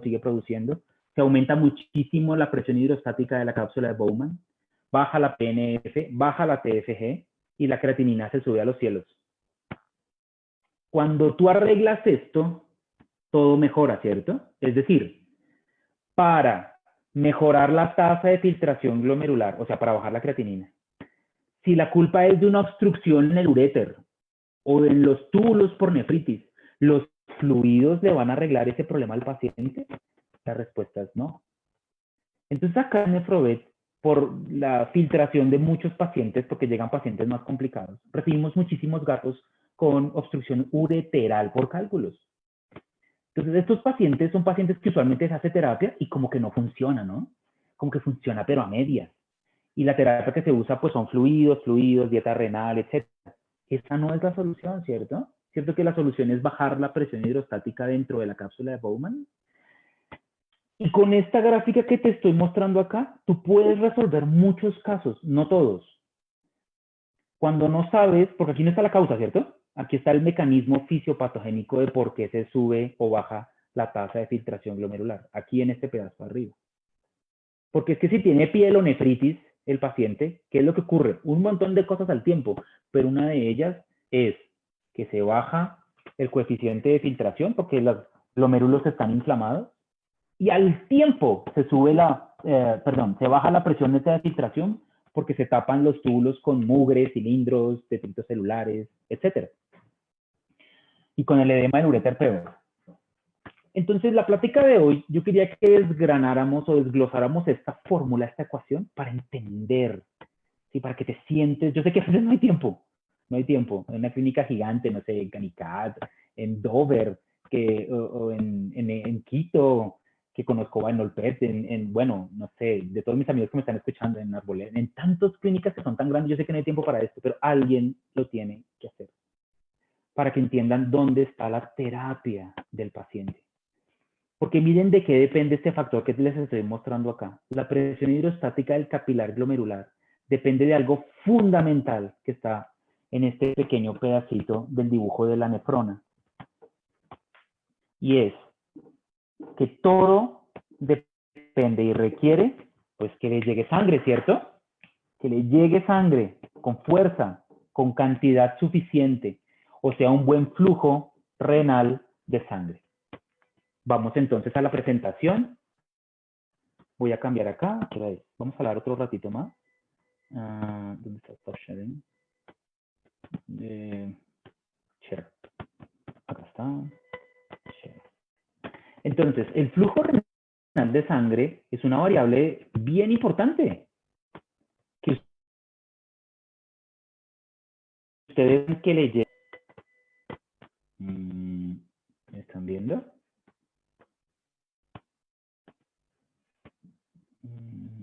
Ay, Abby, yo no sé si te perdí. Voy a continuar. Bien.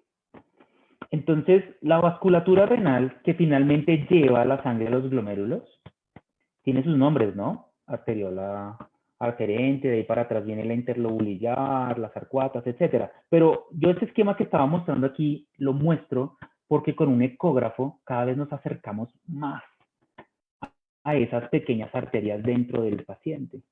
Porque nosotros estamos viendo aquí donde estoy señalando con esta manito, esa es una de las arterias interlobares. Es una arteria mediana. Luego de esa sigue una arteria chiquitita que es curva, ¿no? Que se llama arteria arcuata. Esa es pequeña y la podemos ver con un ecógrafo Doppler.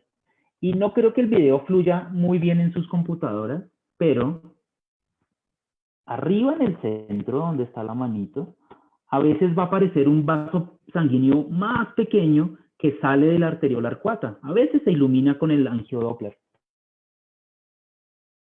Bueno, esa chiquitita se llama arteria interlobular y de esa salen muchas arteriolas aferentes. Miren cómo cada vez nos acercamos más a evaluar directamente la sangre donde la queremos ver, que es lo que sí pueden hacer los cardiólogos, ¿no? Por eso la cardiología es fácil. En cambio, acá no puedes encontrar con facilidad el flujo. Yo necesito que busquen el flujo renal de sangre. ¿Cómo vamos a evaluar todo esto? Mira que tienes herramientas. Tienes herramientas para que la fisiología se vuelva aplicada. Pero las herramientas hay que usarlas bien, por favor. Si tú usas mal una herramienta, vas a fracasar. Es decir, si la creatinina es normal, significa que no tiene mala tasa de filtración glomerular. Y eso no es cierto. Creo que la mayoría lo sabe, y es porque el riñón se adapta. Es tan espectacular el órgano que ni siquiera tiene que tener todo el tejido sano para que la creatinina esté bien, aunque él esté enfermo. O, por ejemplo, interpretar la proteinuria. Yo hace un par de días posteé en Facebook, en el Facebook de Nefrovet Colombia, posteé un caso clínico de una orina y cómo solo la proteinuria, que es una tirilla que vale nada, nos dio un montón de información de cada paciente y no se puede perder. Fíjate que en Nefro tienes varios tipos de marcadores. Hagamos un pequeño ejemplo, en donde lo importante es que tú la fisiología la entiendas como adaptativa, o sea, no siempre tener el analito mal significa enfermedad del órgano. Si la creatinina está alta, ¿significa que el riñón está enfermo por dentro? La respuesta es no, no siempre. Porque miren en este caso de este paciente que tuvo un accidente, una ruptura de pelvis con ruptura, estallido de vejiga, toda la orina se acumuló en el abdomen. Tú tomas un valor de creatinina y está altísimo, 10, 12 miligramos por decilitro, pero eso no significa necesariamente que el riñón esté gravemente enfermo, ¿cierto? Que sería posrenal, ¿cierto? Entonces, esas pequeñas cosas, esos datos son útiles, porque recuerden que la creatinina se puede elevar cuando el animal, por ejemplo, consume demasiada proteína, igual que la urea. Cuando el animal es muy musculoso, cuando hay obstrucción postrenal, esas causas no renales también incrementan los valores de creatinina y algunos son significativos y otros no. Recuerden que la creatinina es el producto de degradación de la creatina y la creatina está en el músculo, en la carne roja. La creatina engaña las pruebas, los kits de laboratorio. Los de química húmeda se engañan menos porque siempre están disueltos. Siempre hay que diluir. Eso mejor baja la precisión de la prueba, pero disminuye la cantidad de estos artefactos por dilución. Entonces, la creatina viene en la carne, ¿cierto?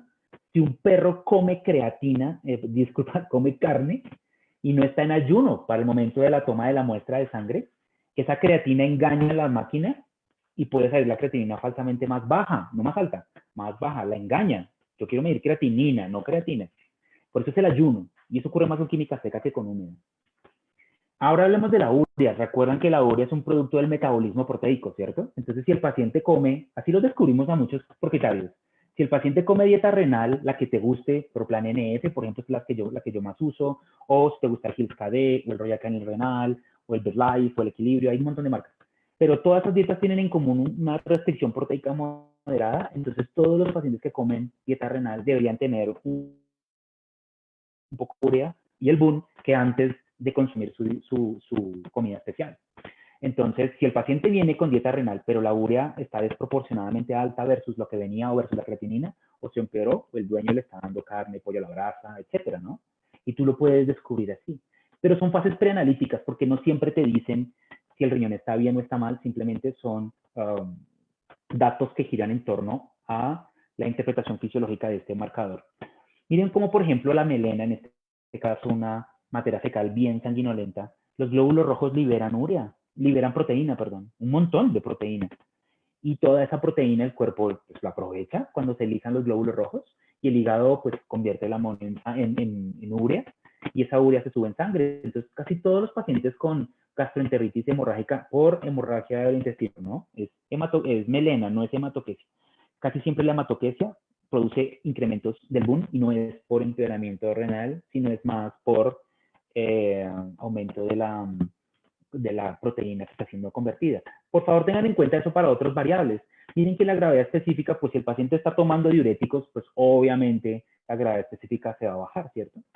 Miren que cuando hablamos entonces de fisiología, no quiero dejar de lado otras cosas aparte de lo que ya hicimos en la pizarra. En consideraciones hematológicas es muy importante la eritropoyetina y creo se está volviendo algo muy escuchado y muy sonado. La línea roja es supremamente importante tanto en agudo como en crónico. ¿Se acuerdan de la fórmula de presiones y demás? Si el paciente está con hemorragias, pues va a tener baja volemia, los riñones sufren mucho. Pero recuerden cuál es el objetivo de mantener la presión arterial en los órganos. Es oxigenar los tejidos y sacar porquería, ¿cierto? Eso se llama perfusión. Entonces, tener pocos glóbulos rojos, pues lleva menos oxígeno a los tejidos, ¿cierto? Y recuerden que cuando el cuerpo está en déficit de oxígeno a nivel tisular, hay un fenómeno que se llama shunt. ¿Qué hace el cuerpo? Cierra los vasos sanguíneos de las zonas menos importantes. O sea que el oxígeno es un estimulante de la contracción. La baja del oxígeno puede producir vasoconstricción de algunos tejidos, y eso incluye la arteriola aferente. Se cierra la arteriola aferente un poco cuando hay hipoxia. Y si cierras la aferente, pues le llega menos sangre al riñón, ¿cierto? No hay volumen suficiente. Baja la presión hidrostática del capilar glomerular, o sea, baja la PGC, baja la PNF, baja la tasa de filtración glomerular y se sube la creatinina. Y es por hipoxia. Entonces yo necesito que esté bien mi paciente, por lo menos en conteo inicialmente, de glóbulos rojos, y obviamente después veremos el funcionamiento pulmonar, que fue lo que explicó el doctor Zúñiga hace unos días. Cuando hablamos de línea roja, siempre nos aparece el tema importante de la anemia, ¿no? Si ustedes se fijan en el hemograma que les estoy mostrando, este paciente no tiene anemia. Entonces yo no me preocupo. Tiene la creatinina en 4, ¿cierto? Deshidratado, dice ahí en la descripción. Muy decaído el paciente. Entonces uno diría, pues este paciente ni siquiera está pálido, entonces el cuadro hemático puede no ser tan útil. Ojo, porque es que los riñones tienen unas funciones fisiológicas que hablamos, pero dependen de todo el resto del cuerpo. Cuando ustedes ven este hemograma, miren que tiene 500.000 plaquetas, eso es un montón, pero fíjense que casi no tiene leucocitos. Entonces cuando yo hago esta pregunta, después de haber aumentado el tamaño de esto, el riesgo primario es alto, pero pues tampoco es terrible, ¿no? No es que tenga fiebre. El riesgo más alto de este paciente es que tiene las células de defensa en el piso. Entonces, ojo con eso, porque un perro que está tan mal, con esos leucocitos tan bajos, pues o tiene una leucemia leucémica o tiene una sepsis de la Madonna, y este perro se puede morir pronto porque tiene fiebre. Entonces, no nos centramos únicamente en el hematocrito y la descripción de las células cuando hablamos de hematología, por favor, porque yo sé que quiero perseguir las funciones fisiológicas y el hemograma es la mejor forma, antes de hacer una biopsia de médula, de saber si la eritropoyetina está haciendo o no está haciendo su función. Entonces, veamos el caso de Max, que es más común. Este perrito lleva tratado para hemoparásitos, específicamente Ehrlichia, desde hace un mes y nada, sigue muy regular, la creatinina sigue muy alta, no quiere comer, tiene azotemia fuerte, que es de 5.5, y cuando miramos el hemograma de este perro, fíjense que tiene 25% de hematocrito, ¿cierto? Tiene otras cosas mal, tiene leucos bajos y tiene plaquetas bajas, o sea que tiene pancitopenia, o sea que es de pésimo. Pero hay una pregunta importante aquí. Este perro tiene la creatinina alta, tiene el hematocrito en 25%, o sea, tiene anemia leve, moderada o severa. Espero que cada uno se haga esa respuesta, porque las anemias severas muchas veces necesitan transfusión, las otras no, y eso es un punto útil en nefrología de saber cuándo no, cuándo transfundir o cuándo no. Pero esta pregunta me encanta. ¿Por qué tiene anemia Max? ¿Necesita eritropoyetina? Sería otra pregunta. ¿La usamos o no? Entonces hay varias cosas que hemos aprendido con el tiempo. Y por esa razón, recuerden cuando hablamos en fisio de eritropoyetina, es que tener anemia en los pacientes renales puede ser por culpa de otras cosas. Entonces, arregla todas las otras cosas porque no lo vas a poder hacer solamente con eritropoyetina. Y admito que uno de los problemas más fuertes que estoy teniendo en Nefrovet ahora, desde hace unos meses, es que estoy recibiendo muchos más gatos que perros. Yo creo que de cada 10 pacientes, 9 pacientes ahora son gatos en el hospital. Y estos gatos después del cuarto día o tercer día de internamiento hacen anemia fuerte. Entonces nos estamos haciendo muchas preguntas. Una de ellas es cuándo eritropoyetina y cuándo no. La respuesta es fácil, es nunca. yo sé que todos quedamos sorprendidos, porque sabemos que la eritropoyetina es mala, pero ahora hay otras, ¿no? Está la darbepoetina, y esa es mejor. Pero debo admitir que como en nuestros países no hay darbepoetina, por ahora seguimos con eritropoyetina. Y lo que les estoy diciendo está publicado en JBeam. El año pasado hay 3 publicaciones de efectos de la eritropoyetina a mediano y largo plazo en uso en pacientes renales, ¿no? Porque en otras condiciones puede que sí, no sabría mucho en cuál. Pero a largos plazos esto se está volviendo un complique, un problema. Y no usarla pues también tiene problemas. Pero primero naveguemos por acá lo que dice aquí. Acuérdense que las toxinas urémicas dañan la superficie del glóbulo rojo. Y con eso el vaso lo reconoce el glóbulo rojo como anormal y otros órganos del sistema retículo endotelial y le pegan mordisquitos a ese glóbulo rojo para irlo destruyendo. Vive menos tiempo el glóbulo rojo. Entonces empieza a haber sitios más pequeños. Y en un frotis, por eso es importante el frotis de sangre cuando haya nitocitosis revelada por un equipo automatizado, a veces que es muy rápido, y mientras haces el frotis, si hay esferocitos, por ejemplo, eso puede significar que empieza a haber este fenómeno de desgaste rápido de los glóbulos rojos. Y las toxinas urémicas lo hacen. Entonces, ¿uso eritropoyetina? Pues no, primero lo que hago es bajar la urea. ¿Cómo bajo la urea? Mejorando la tasa de filtración glomerular, y vimos en la fórmula varias formas de hacerlo. Y la otra es, pues, que produzca menos urea el paciente, ¿cierto? Esa es como la mejor, de hecho, pienso yo, y lo haces con una dieta renal. Y eso puede ayudar a que el paciente le viva más tiempo los glóbulos rojos. Dice hiperparatiroidismo renal secundario en segunda instancia, porque en el hiperparatiroidismo se deforma el hueso. ¿Ok? Se deforma el hueso y eso daña la médula ósea. Calcificas algunos tejidos importantes para la hematopoiesis, incluyendo el riñón, ¿no? Esta me encanta, la hipovitaminosis B. Mi maestra Beatriz Martiarena nos heredó estas experiencias que tuvieron hace muchas décadas con entender que el glóbulo rojo en su citoesqueleto necesita ácido fólico y cobalamina, ¿cierto? Y que son vitaminas del complejo B que son hidrosolubles, flotan en el agua. Entonces el animal renal crónico tiene poliuria, entonces elimina un montón de agua y con eso elimina un montón de complejo B y pues no hay sustrato, ¿cierto? Entonces tú administras eritropoyetina y a veces no funciona porque no tiene con qué. Necesitas siempre administrar un suplemento con vitaminas del complejo B. Ojalá un complemento completo que incluya hierro. La anemia ferropénica sí existe, se da por hemorragias crónicas, por parasitis, y es importante, así que hay que administrar suplementos completos a dosis altas. Hay muchos en el mercado. La desnutrición, yo pienso también que es una de las primeras causas que el paciente no come, pues no tiene sustrato, así que es importante alimentar al paciente con una sonda de alimentación casi siempre. Ya, claramente, usted no se imagina la cantidad de sangre que se pierde por el intestino.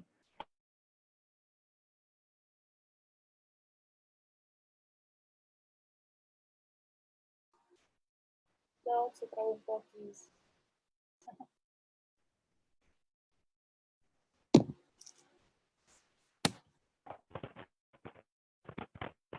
Pues, continuamos. Y las otras que están... Se sigue trabando un poco. ¿Ven mi pantalla? Apenas se está empezando a compartir. A ver si mi pantalla aparece. Está pensando.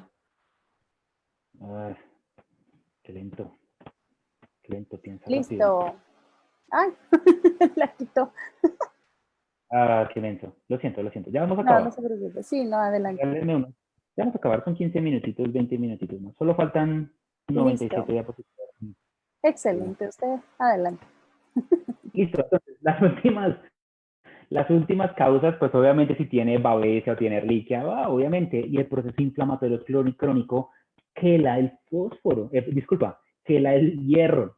Los procesos inflamatorios crónicos quelan hierro. ¿Y yo cómo sé eso? Es impresionante ahora cómo puedes saberlo. Miren cómo lo hacíamos en el pasado. Con un microhematocrito, así estuve yo en la universidad pública hace 20 años, hacíamos lo que se podía con algunos pacientes sin muchas opciones, con un simple hematocrito. ¿Será que 28% de hematocrito, que es anemia, es por deficiencia de eritropoyetina? La respuesta es no lo sé, porque la deficiencia de eritropoyetina suele producir anemia moderada o severa, o sea, con hematocritos por debajo de 23 o 24%, por debajo. Pero pues suele, pero no siempre. tiene que comenzar en algún punto, ¿cierto? Así que esto puede ser deficiencia de eritropoyetina. Pues afortunadamente las tecnologías van mejorando, van avanzando. Y después, pues, entendemos que hay tecnologías que te dan índices, ¿cierto? Y podemos saber que, ¿cómo es la anemia del paciente crónico? No regenerativa, sí, pero respecto a índices, recuerden que la anemia por deficiencia de eritropoyetina es normocítica, normocrómica. Pero eso es...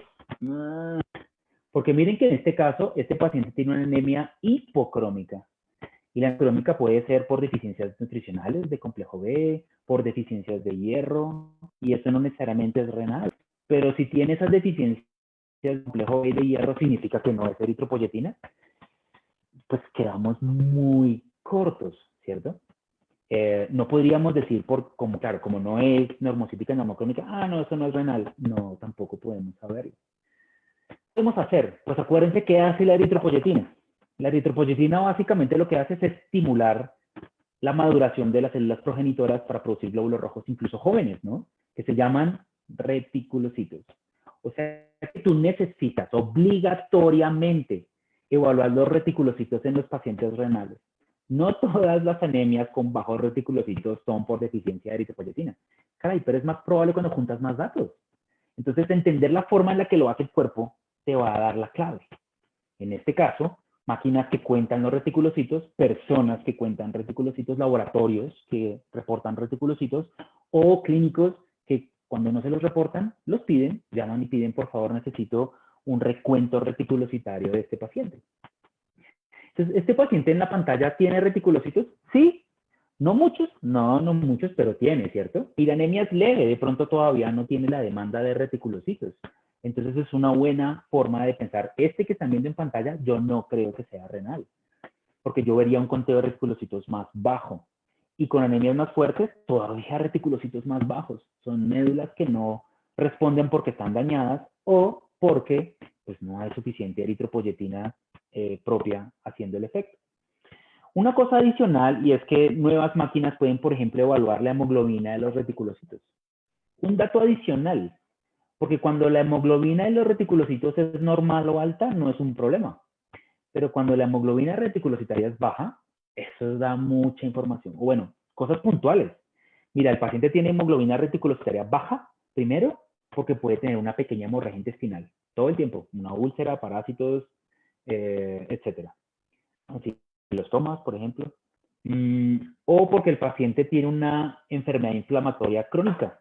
Ese es súper útil porque se queda el hierro y el hierro es fundamental para la hemoglobina. Y antes de que la hemoglobina del glóbulo rojo se baja la hemoglobina del reticulocito. Estos datos te ayudan a entender por qué el paciente puede estar como está. Y con la eritropoyetina, pues es usarla cuando se necesita. No quiere decir que no se use, hay que usarla. La eritropoyetina siempre se formuló a 100 unidades internacionales por kilo, ¿cierto? Y pues eso es mucho, los pacientes hacen anticuerpos muy rápido. Y yo he escuchado amigos que hemos discutido y dicen, pues, no, si no funciona, pues no pasa nada. O es decir, si el paciente hizo anticuerpos contra eritropoyetina, pues el hematocrito no sube, deja de subir. Pero eso es más grave que eso. En los papers que yo les decía, busquen a Cathy Langston, por ejemplo, que nos reporta que puede producir anemia real o pura de células rojas. Y significa que dañas la propia eritropoyetina del paciente, se baja aún más. Y no se sabe cuánto tiempo, pero se estima de 4 a 8 meses utilizando eritropoyetina, con una media de 6 meses. Usando eritropoyetina y pues bueno, a veces al principio estaría bien, pero por esa razón en la mayoría de lugares del mundo los nefrólogos están sugiriendo la darbepoetina. Darbepoetina porque es sintética, entonces no genera los rechazos que genera la humana, que es la que usamos en veterinaria. Usualmente sí recomendamos 100 unidades por kilo. Yo he cambiado mi discurso con los años porque uno lee y aprende cosas nuevas. Las dosis más bajas pueden ser nefroprotectoras. Hay unos reportes de defender el riñón contra la isquemia, pero para el asunto de los glóbulos rojos, dosis iniciales deben ser altas y después las vas bajando, como todas las terapias hormonales. Bien. Y terminemos hoy hablando de la famosa creatinina. Ya lo hemos dicho. Miren en este ejemplo, casos del día a día. Este es un perrito que va para chequeo general porque es mayor, es un labrador de 10 años. El propietario hace un chequeo general, encontramos obesidad, encontramos claudicación, posiblemente displasia de cadera, encontramos enfermedad periodontal leve y ya. De resto, el perrito está bastante bien. El propietario nos permite tomar una analítica y lo que encontramos de forma llamativa fue la creatinina elevada. ¿Ven que el boom está normal? Hay que empezar a interpretar eso. ¿Ven que la creatinina está por encima del rango normal? Entonces, pues siempre respóndanse esa pregunta fisiológica. ¿Para qué sirve la creatinina? En nefrología o en cualquier otra área. Una respuesta puede ser para la clasificación, ¿cierto? Porque esto es útil. Y esta tabla que les estoy mostrando es vieja, pero como es en horizontal extendido, yo la sigo mostrando para hablar de algunos puntos, pero en iriskidney.com está la clasificación nueva con otros valores nuevos de límites de creatinina para fase 2 y fase 3. Pero esto es útil. Si usan la creatinina para estadificar estos pacientes, yo les puedo pedir que entiendan que la creatinina es un producto del metabolismo, esa es la fisiología, que se sube si la tasa de filtración glomerular está baja, que eso fue lo que vimos en las fórmulas. Pero el valor de creatinina nunca les dice si el paciente es agudo o es crónico. La tabla que ven en pantalla es para crónica. Ahí dice crónico, donde estoy señalando. Y luego dice aquí abajo que el paciente tiene que estar estable.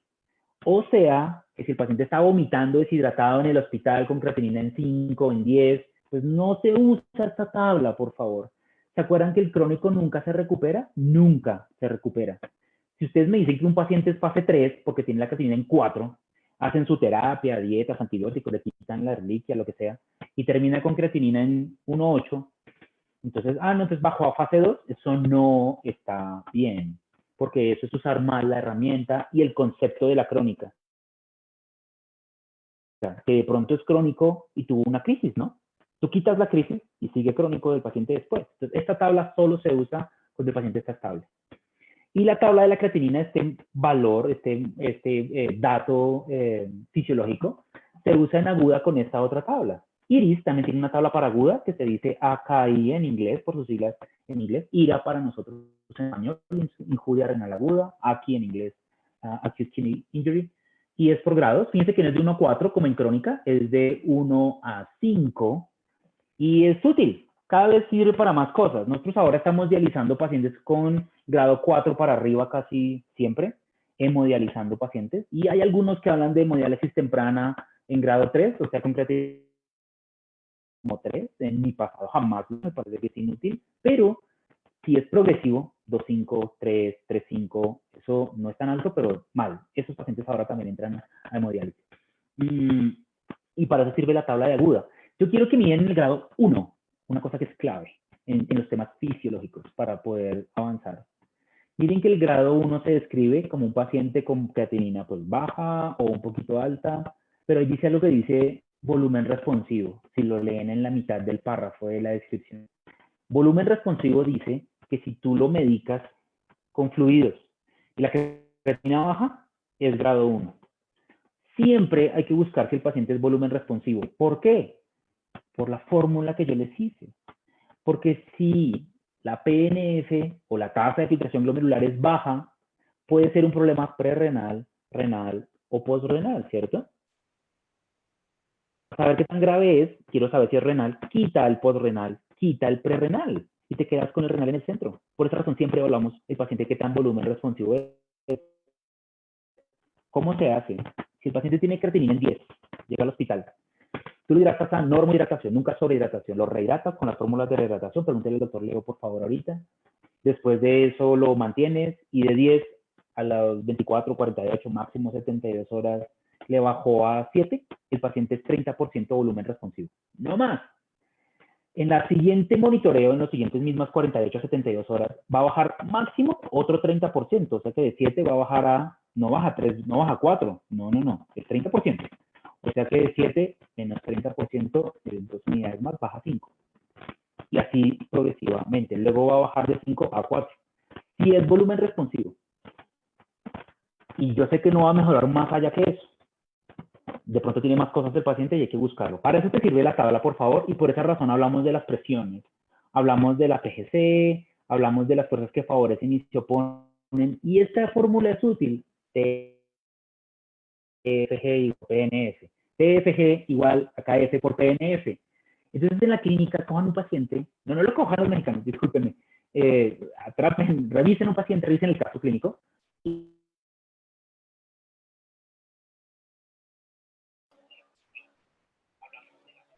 Doc de nuevo se salió. Hay un poquito de problemas con su internet, Doc. Vamos. Ya casi acabamos. Excelente, gracias. Se está cargando. Compartiendo, compartiendo. Vamos, vamos. Lo siento, mi internet es un desastre. Bien. ¿Ya está? Listo, sigamos. Entonces, yo les pido eso, que se siente con el paciente a entender por qué es renal, cuando hay el tiempo, ¿no? Hacen medidas generales de manejo, casi siempre hacemos fisioterapia si el débito urinario es bueno, si no, no. Y analizamos dónde está el problema, con las funciones fisiológicas, con dibujar la nefrona en tu mente. Pues acuérdense, en la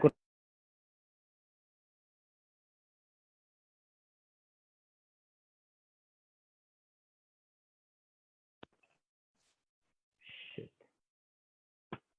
shit, shit. Ouch. Lo siento.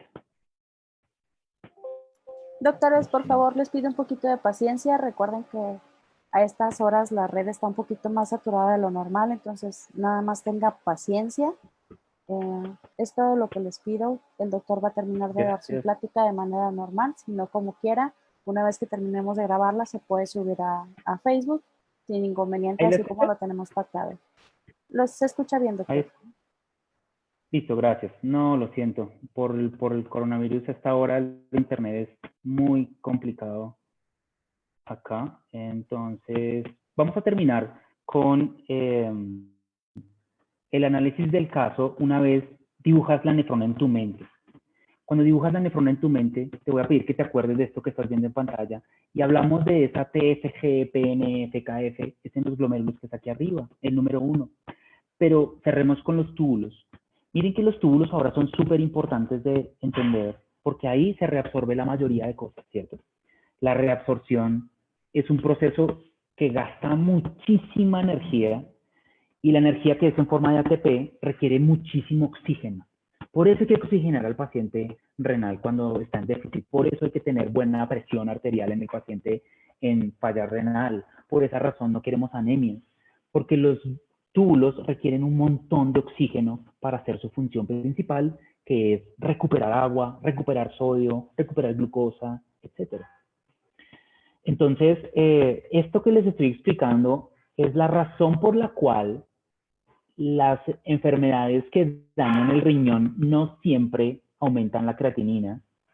Y la creatinina es una baja de la tasa de filtración glomerular y la filtración. Ya eso creo que quedó claro. Pero si lo que dañas es el túbulo, ¿qué es lo que sucede? La creatinina por un tiempo va a estar todavía normal, porque los túbulos, perdón, porque los glomérulos todavía hacen su tasa de filtración. Pero cuando los túbulos se dañan, hay otros marcadores. Piensen, por favor, en las situaciones en las cuales la oxigenación del tejido se ve muy comprometida. Esa situación en la que estás pensando va a dañar el túbulo primero que el glomérulo. Entonces, los marcadores que tienes que buscar son otros. Y la situación que más me interesa acá es la sepsis. ¿Te acuerdas que la sepsis en general es un problema en la perfusión? Es un mismatch entre lo que se da y lo que sale. El oxígeno puede que llegue, pero la célula no lo usa. Si es que llega el oxígeno, hay hipotensión muchas veces, hay hipotermia, hay bloqueo de los mecanismos intracelulares o mitocondriales incluso. Entonces, cuando hay sepsis temprana, ese proceso daña los túbulos muy feo, muy fuerte, muy rápido. Y por esa razón, la Forcade publica en 2011, eso fue hace mucho tiempo, este paper donde muestra los cambios en exámenes de laboratorio y notó que el grupo control versus los grupos enfermos naturales, o sea, piómetra, parvo, peritonitis, la creatinina es la misma en sepsis temprana. O sea, ¿qué pensarías si solo medís creatinina que el riñón no sufre cuando hay sepsis? Y todos sabemos que sí, porque de hecho muchos sépticos se mueren por enfermedad renal, ¿cierto? Y la respuesta o la razón por la cual sucede esto es porque lo que se lastima cuando el paciente tiene sepsis, primero o más rápido, o cuando el paciente tiene un proceso de mala perfusión, es que los túbulos se enferman. No pueden hacer su transporte, ¿cierto? Y tampoco pueden hacer sus procesos naturales para vivir. Y por eso se mueren las células tubulares. Por esa razón la sepsis y en segunda instancia la ADES por ejemplo, por antiinflamatorios no esteroidales, producen lo que llamamos necrosis tubular aguda. Antes a veces que se suba la creatinina incluso. Esto es muy importante porque este daño es severo. Es un daño físico la necrosis tubular, y como un daño físico que es, requiere tiempo para repararse, para recuperarse. Entonces, si tú entiendes las funciones del túbulo, que es reabsorber cosas, agua, azúcares, por ejemplo, puedes entender por qué la falta de oxigenación daña las células. Y si dañas una célula, ¿qué pasa? Pues que ya se rompe, ¿cierto? Entonces, tú puedes buscar mejor marcadores de integridad tubular. Los marcadores de integridad tubular son una opción económica en nuestras geografías, porque lo que entendemos es que el borde en cepillo que estás viendo en pantalla, ese borde en cepillo, cuando la célula se muere, libera sustancias de su componente, y tú las puedes medir porque se liberan en la orina, ¿no? Gev ha publicado en 2017 resultados sugiriendo que las enzimas urinarias pueden ser un marcador de daño tubular en los pacientes con enfermedad activa. Eso no pasa en un crónico, ¿cierto? Entonces, la enfermedad tubular activa libera fosfatasa alcalina y libera GGT urinaria a la orina en cantidades importantes que tú puedes medir y te va a dar por encima de los valores de referencia. Tienes que hacerlos dividido creatinina, como hace tu PC. Hacemos estos marcadores de GGT urinaria o fosfatasa alcalina urinaria y ya hay unos datos. Y es relativamente económico. Antes que se dañen físicamente las células del túbulo, pues claramente primero se daña su función, ¿cierto? Marcadores de función son mejores. Y aquí es donde se habla del famoso NAG. Perdón, el NGAL, el NGAL. El NGAL es un marcador de función tubular alterada, que es un marcador precoz de enfermedad renal. Espero que nos llegue a nosotros para hacerlo a nivel clínico fácil, de rutina, diario, pero por ahora no. Por ahora estamos limitados. Hay otros. La KIM1, la proteína de ligación del retinol. Hay un montón de marcadores buenísimos. Y yo sé que la industria se va a ocupar de que los tengan en sus manos. Espero que pronto porque son mejores. Por ahora, recordar función tubular, reabsorción de agua. Entonces vamos a medir gravedad específica. Por favor, vamos a medir tira de orina para buscar glucosuria o buscar pequeñas proteinurias. Y vamos a hacer enzimas urinarias porque esa función se viene alterando. Y yo necesito pedirle cerrar hablando de la gravedad específica, que es una de las funciones tubulares que también nos interesa. Ya fuimos más abajo, ya hablamos de TFG, ya hablamos de F, de KF, hablamos de cómo interpretarlo, hablamos también de función tubular, de reabsorción alterada, y por esa razón evaluar marcadores de función tubular y sedimento urinario, además de las enzimas urinarias. Y me encanta cerrar con gravedad específica porque es un valor tan simple.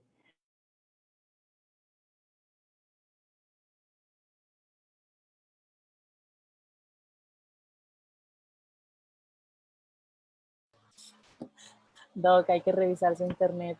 Ya casi, ya casi.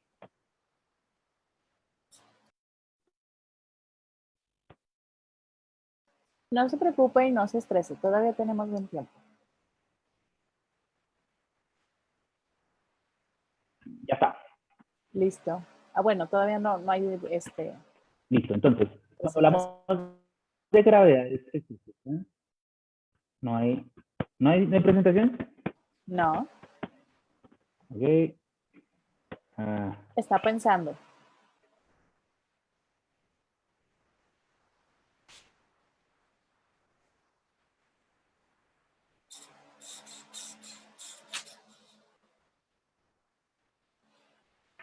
Doctores, por favor, paciencia. ¿Ya se ve su cámara? Listo. Ay, Dios. Si quieres, quito mi cámara ahorita para terminar. Adelante. ¿Ya se ve? ¿Sí? Gracias. Ok. Listo. Entonces, lo de la gravedad específica es útil porque de forma histórica aprendimos 3 rangos de gravedad específica: hipostenuria, isostenuria e hiperstenuria, ¿cierto? La hipostenuria es todo lo que da menos de 1007 porque está diluido. isostenuria es igual a, y cuando hice el gráfico de la nefrona, cuando hablábamos del filtrado, esto que se produce en la cápsula de Bowman, si tú tomas una muestra y le mides la gravedad específica a esto que está en la cápsula de Bowman, te va a dar entre 1008 y 1012. Por esa razón, todo lo que sale del cuerpo entre 1008 y 1012 se llama isostenuria, es igual a, y obviamente entenderás lo malo que es, porque significa que no hizo nada, casi el riñón o el túbulo, así como apareció, salió. Y lo llamamos isostenuria. E hiperstenuria es cuando la orina está muy concentrada. Pero si da más de 1012, si da 1014, por ejemplo, si da 1014 significa hiperstenuria, yo creo que no, ¿cierto? No es isostenuria porque está más arriba. Y no es hipostenuria porque pues hipostenuria es muy poquito. Pero recuerden cómo conserva agua el riñón para que sepas cómo evaluar al paciente en poliuria y polidipsia. Básicamente son dos cosas. pH, que haga que se recupere el agua a través de las acuaporinas en el túbulo distal y en el túbulo colector. Y necesitas que el centro del riñón esté muy concentrado, que esté muy salino, muy salado, para que esas sales atraigan toda el agua posible hacia la recuperación a través de los capilares. Ahora, para que la ADH haga su función, necesitas que a nivel hipoficiario se acumule suficiente ADH y se produzca suficiente arriba en los núcleos del hipotálamo para que se acumule y haga una cantidad de efecto suficiente. Si no tienes suficiente ADH, pues tienes diabetes insípida central. Pierdes un montón de agua. Pero también necesitas que haya suficientes nefronas y que las nefronas respondan a la ADH. Y es lo que yo les decía, cuando esto se acabe y nos tomemos unas cervezas, vamos a orinar más porque nuestra ADH se bloquea. Entonces lo mismo en los animales. Eso es lo que hacen los corticoides. Los corticoides en perros bloquean la respuesta a la ADH. Es uno de varios mecanismos por los cuales en los perros los corticoides producen poliuria casi siempre. Y eso sería una diabetes insípida nefrogénica, porque hay suficiente ADH, pero no hay como dónde actuar, ¿no? Y eso puede ser transitorio. Para que la médula renal sea hiperosmótica, necesitas urea. Miren qué curioso, la urea es una toxina, pero es buena. Yo necesito suficiente urea, no mucha, pero sí suficiente para que se acumule en el centro del riñón y me ayude a traer agua y recuperarla. ¿Qué pasa entonces si no hay suficiente urea? Pues la médula renal es menos concentrada y más agua se pierde a través de la vía urinaria. Entonces, todos los pacientes con poliuria y polidipsia, una opción es que no tengan suficiente urea en su cuerpo, menos urea en el riñón, menos recuperación de agua por ósmosis, ¿no? Porque atrae toda esa concentración de urea, atrae el agua, y por esa razón perder más y tener los síntomas. Y fisiológicamente entender dónde se produce la urea es en el hígado, ¿cierto? Después de la proteína que viene en la dieta. Entonces, dietas bajas en proteína tienen baja urea. A veces de alto pasa a normal y eso es bueno, ¿no? Otras veces de normal pasa a bajo, en pacientes que están muy mal alimentados. Y lo otro es que el hígado no haga el trabajo que le toca, o sea, una insuficiencia hepática real. Entonces vamos a hacer ácidos biliares, por ejemplo, pre y postprandiales, para saber si el paciente tiene un tipo de estas situaciones produciendo poliuria. Y miren, el 2B es suficientes asas de Henle para hacer esos transportes activos de recuperar agua y toda esa vuelta que se hace en el aparato tubular del glomérulo, de los nefrones. Por esa razón es que el paciente renal crónico tiene poliuria, casi siempre. El paciente renal veterinario tiene poliuria porque no tiene suficientes tasas de Henle y pues no hay suficiente recuperación de agua y se le escapa. En el humano es diferente. En el humano no se pierde mucha agua, al contrario, se retiene, ¿cierto? Todos los que tenemos un conocido renal sabemos que estas personas le bajan a la sal, mucho, total, y no pueden sobrehidratarse porque no hay cómo eliminar agua del cuerpo y retienen líquidos. Por eso tienen que hacerles diálisis. Porque en veterinaria no pasa eso. Realmente no ocurre por la longevidad de los animales. Un humano con enfermedad renal crónica terminal puede durar décadas con diálisis, trasplantes, bueno, pero sobre todo con diálisis. Y de esa forma, esa retención de líquidos no resulta fatal y de otras toxinas. En veterinaria no, porque la enfermedad renal terminal da solo unas semanas o meses a veces de vida. Porque sí se ve que el paciente renal crónico terminal, en lo más terminal, baja la producción de orina un montón y es cuando ya está muy mal el paciente. Obviamente en el agudo es otra la causa, ¿no? Entonces recuerden eso, porque el mecanismo fisiológico de cómo produce orina el paciente, cómo conserva el agua el paciente, les va a hacer entender cómo interpretar la gravedad específica urinaria. Entonces habíamos dicho que cómo se lee una gravedad específica intermedia. Cómo saber si no es isostenuria, que no es de 1008 a 1012, ese es el punto de referencia. 1017, ¿qué sería? ¿Está diluida? La respuesta es no está diluido, porque diluido es menos de 1008. Ponerle demasiada agua o sacarle más solutos para que dé más bajo el valor, eso sería diluido. ¿Es hipertenuria? No, porque hipertenuria es un valor realmente alto. Entonces, eso que ven en pantalla de 1017, 1018, 1015, es la realidad, es la zona gris porque las cosas tienen una transición, puede ser temporal. En gatos se ve mucho más, pues porque la orina es terriblemente concentrada, ¿cierto? Ustedes van a ver que en la refractometría puede subir hasta mucho más. Hagan la refractometría, yo cobro $1 por hacer una refractometría, o a veces nada, ¿no? Pues para obtener información. La que ustedes ven en pantalla en un gato, pues no, claramente no es alta, no es baja. Ya no recomendamos hacer el convertidor, tengan su refractómetro. Y este lenguaje que yo les pongo acá, viene derivado de Minnesota. Minnesota son los urólogos por excelencia, la cuna de la nefrología veterinaria, y el doctor Lulich piensa que deberíamos cambiar nuestro vocabulario a hablar de 3 cosas. La máxima capacidad para concentrar la orina, que en los perros es 1060 y en los gatos 1080, y es bueno saber si el paciente está en ese punto para saber si hay que tratarle alguna u otra cosa. O si el paciente tiene una gravedad específica apropiada, que usualmente es mayor a 1030 en los perros y mayor a 1035 al gato. Esa es la apropiada. Y inapropiada es cuando está en menos de ese valor, menos de 1030 o menos de 1035, solo si el paciente está deshidratado o tiene azotemia. Porque si tiene menos de 1030 pero acaba de comer y tomar agua, eso no es un problema. Como cuando tú y yo nos tomemos las cervezas y pues no va a ser un problema orinar más. Y solamente dejamos orinas diluidas a menos de 1008. Entonces, este lenguaje, ténganlo presente, me encantaría que ojalá se pueda cumplir. Y recuerden, en el esquema que les mostré de la nefrona, que si aplicas la fisiología que hablamos el día de hoy, entenderás por qué los fluidos funcionan solo cuando se baja la presión en la arteriola aferente y en los capilares glomerulares. Ahí funcionan los líquidos para arreglar el problema y bajar la creatinina.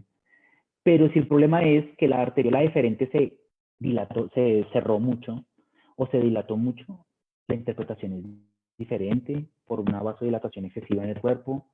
O si se tapa el uréter y los túbulos, la solución no es los fluidos, es liberar la obstrucción cuando sea posible. O si la membrana de filtración está muy inflamada por una glomerulonefritis, por una pielonefritis, por una vasculitis mediada por ejemplo, pancreatitis, la solución está en mejorar esas otras funciones que tiene el paciente. Tanto es así que cuando el paciente no produce nada de orina, nada, cero, quiere decir que el paso número 1 no se da, ¿cierto? Que están viendo en pantalla. El paso número 1 no se da, no hay paso de arriba a abajo.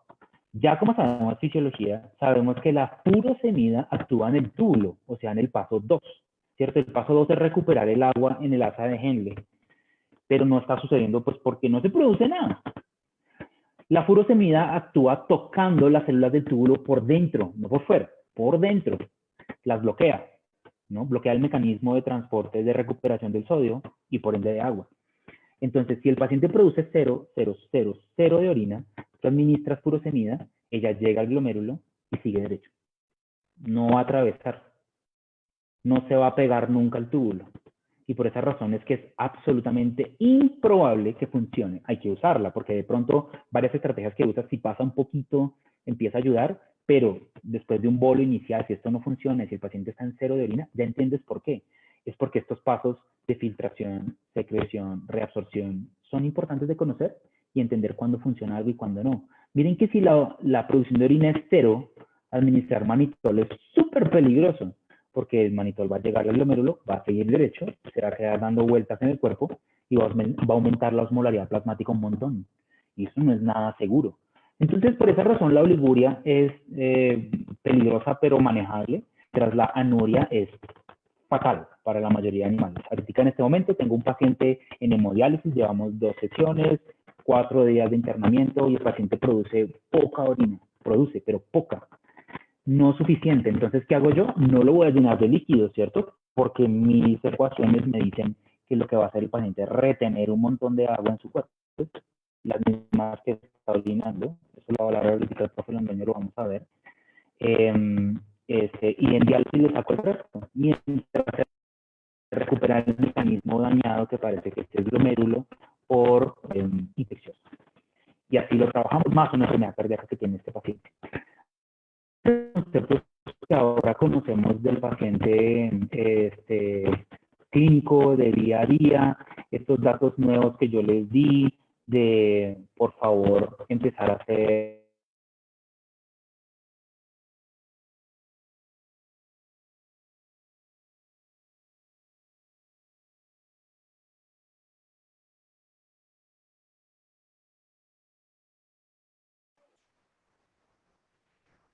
Doctor, se fue su señal.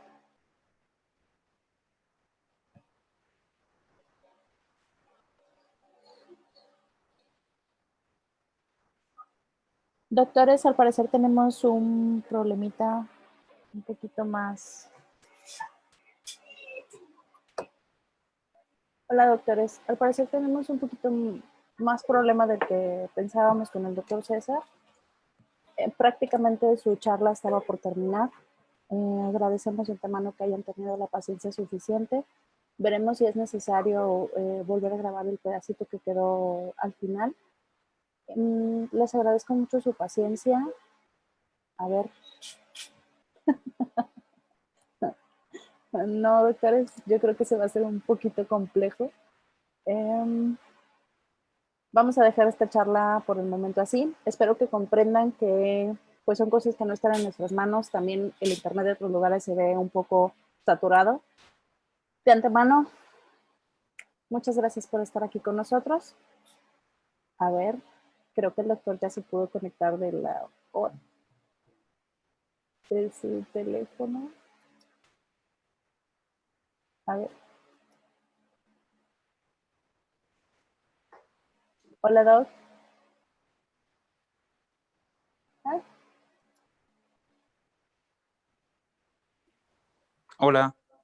listo. Ahí se escucha muy bien. Mierda. Bueno, Hola. también se oyó eso. Doc, sí se escucha. Ay, no, mi computadora no arranca. No se preocupe, Doc. No sé qué pasó. No se estrese, no se Lo preocupe. siento. No se preocupe. No Aquí funciona. No podemos. funciona. ¿Mm? No se estrese, Doc, no se estrese. Todo tranquilo. No Y pasa ya no nada. más. Doc, sí se escucha. No sé qué hago. Lo siento. ¿Me puedes dar al menos por el teléfono? No necesito la presentación para hacer el cierre. Adelante, puede terminarla. O a través del... Ay. Doctores, por favor, espero que tengan mucha paciencia. Al final de cuentas, pues ellos están haciendo todo lo que está en sus manos. Ustedes saben que este tipo de pláticas y este tipo de charlas no son cualquier cosa para nuestro día a día.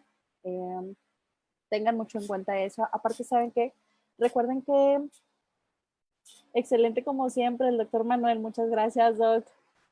Ya sabe, le mandamos un saludo y espero que el doctor César ahorita pueda regresar. Si no puede regresar, doctores, por favor, toda su comprensión. Yo creo que hemos tratado de brindarle la mayor calidad. Por cierto, recuerden que dejamos una petición en el perfil de nosotros para que por favor, si pueden leerlo y pueden apoyarnos, vamos a estar esperando. Aquí tengo el teléfono de capacitación veterinaria y nada más han sido 3 doctores los que nos han apoyado. Les solicito de la manera más atenta que puedan apoyarnos los que restan. Yo sé que aquí tenemos algunos docentes presentes, pero de una vez les comento, al menos de nuestra parte, al final, muchos médicos vinieron, dieron su cátedra, como si esto hubiera sido parte de sus honorarios y parte de un gran congreso y parte de una gran situación. Muchos pusieron gran cantidad de pasión en todo lo que hicieron, todo lo que nos mostraron. Entonces, no sean malitos, apóyennos con un pequeño video dándole las gracias al doctor. No les pido que hagan malabares, ni que hagan maravillas, ni que lo superediten. Simplemente lo que es tratar de darle las gracias. Nosotros lo vamos a editar de forma que quede lo más adaptable para ellos también, porque pues obviamente no le vamos a mandar el video de 1 hora, pero sí que sea lo más, hola Doc, que sea lo más presentable posible para ellos. ¿Está bien? Por favor, les agradecería mucho que pudieran apoyarnos con eso.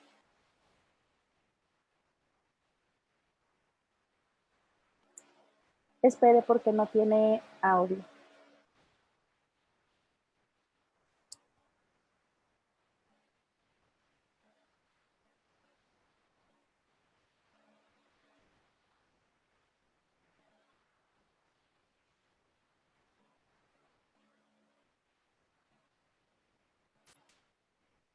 Ahí dejamos el teléfono para que puedan enviarlo. El teléfono está en la misma aplicación. En la misma aplicación, discúlpenme, en la misma página. Lo siento. Hola, Doc. ¿Quieres que hablemos de preguntas? ¿Hay preguntas?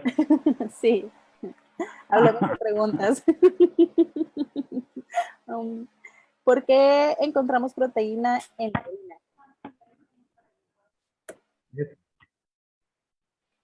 Y le mandan muchos saludos a sus amigos, el doctor Manuel, el doctor Sergio Garzón, Marco también. Gracias. Gracias a todos. Gracias a todos. La próxima me apoyan con otro internet y me ayudan a cambiar de empresa. No, ya, me sacó esto. Terrible. Perfecto. Como quiera, Doc, si vemos que sigue teniendo problemas, igual le vamos a enviar de la plática. Si se puede dar usted la oportunidad o tiene chancita, igual les pedimos que le manden un correo para que no se vea tampoco tan ya estresado, porque ya lo veo así como que, ¡ay, bendito internet! Yo sé, Doc, pero pues es que a estas horas, aunque uno no quiera, está sobresaturado. De antemano le agradezco muchísimo, como quiera que se haya tomado el tiempo y que nos haya podido apoyar con este proyecto. No se preocupe. Doc, va a aventar la computadora y me va a aventar el teléfono y va a decir, ya no te quiero ver.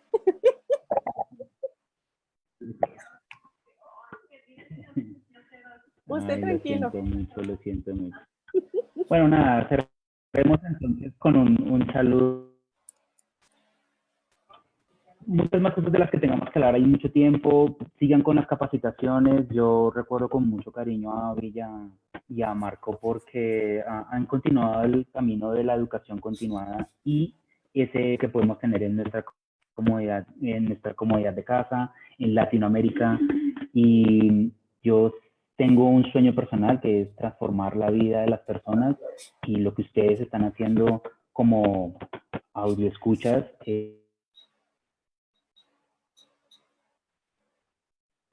Ay, Doc, se me va la comunicación con usted, pero dice el doctor Manuel que le van a regalar un módem entre sus amigos.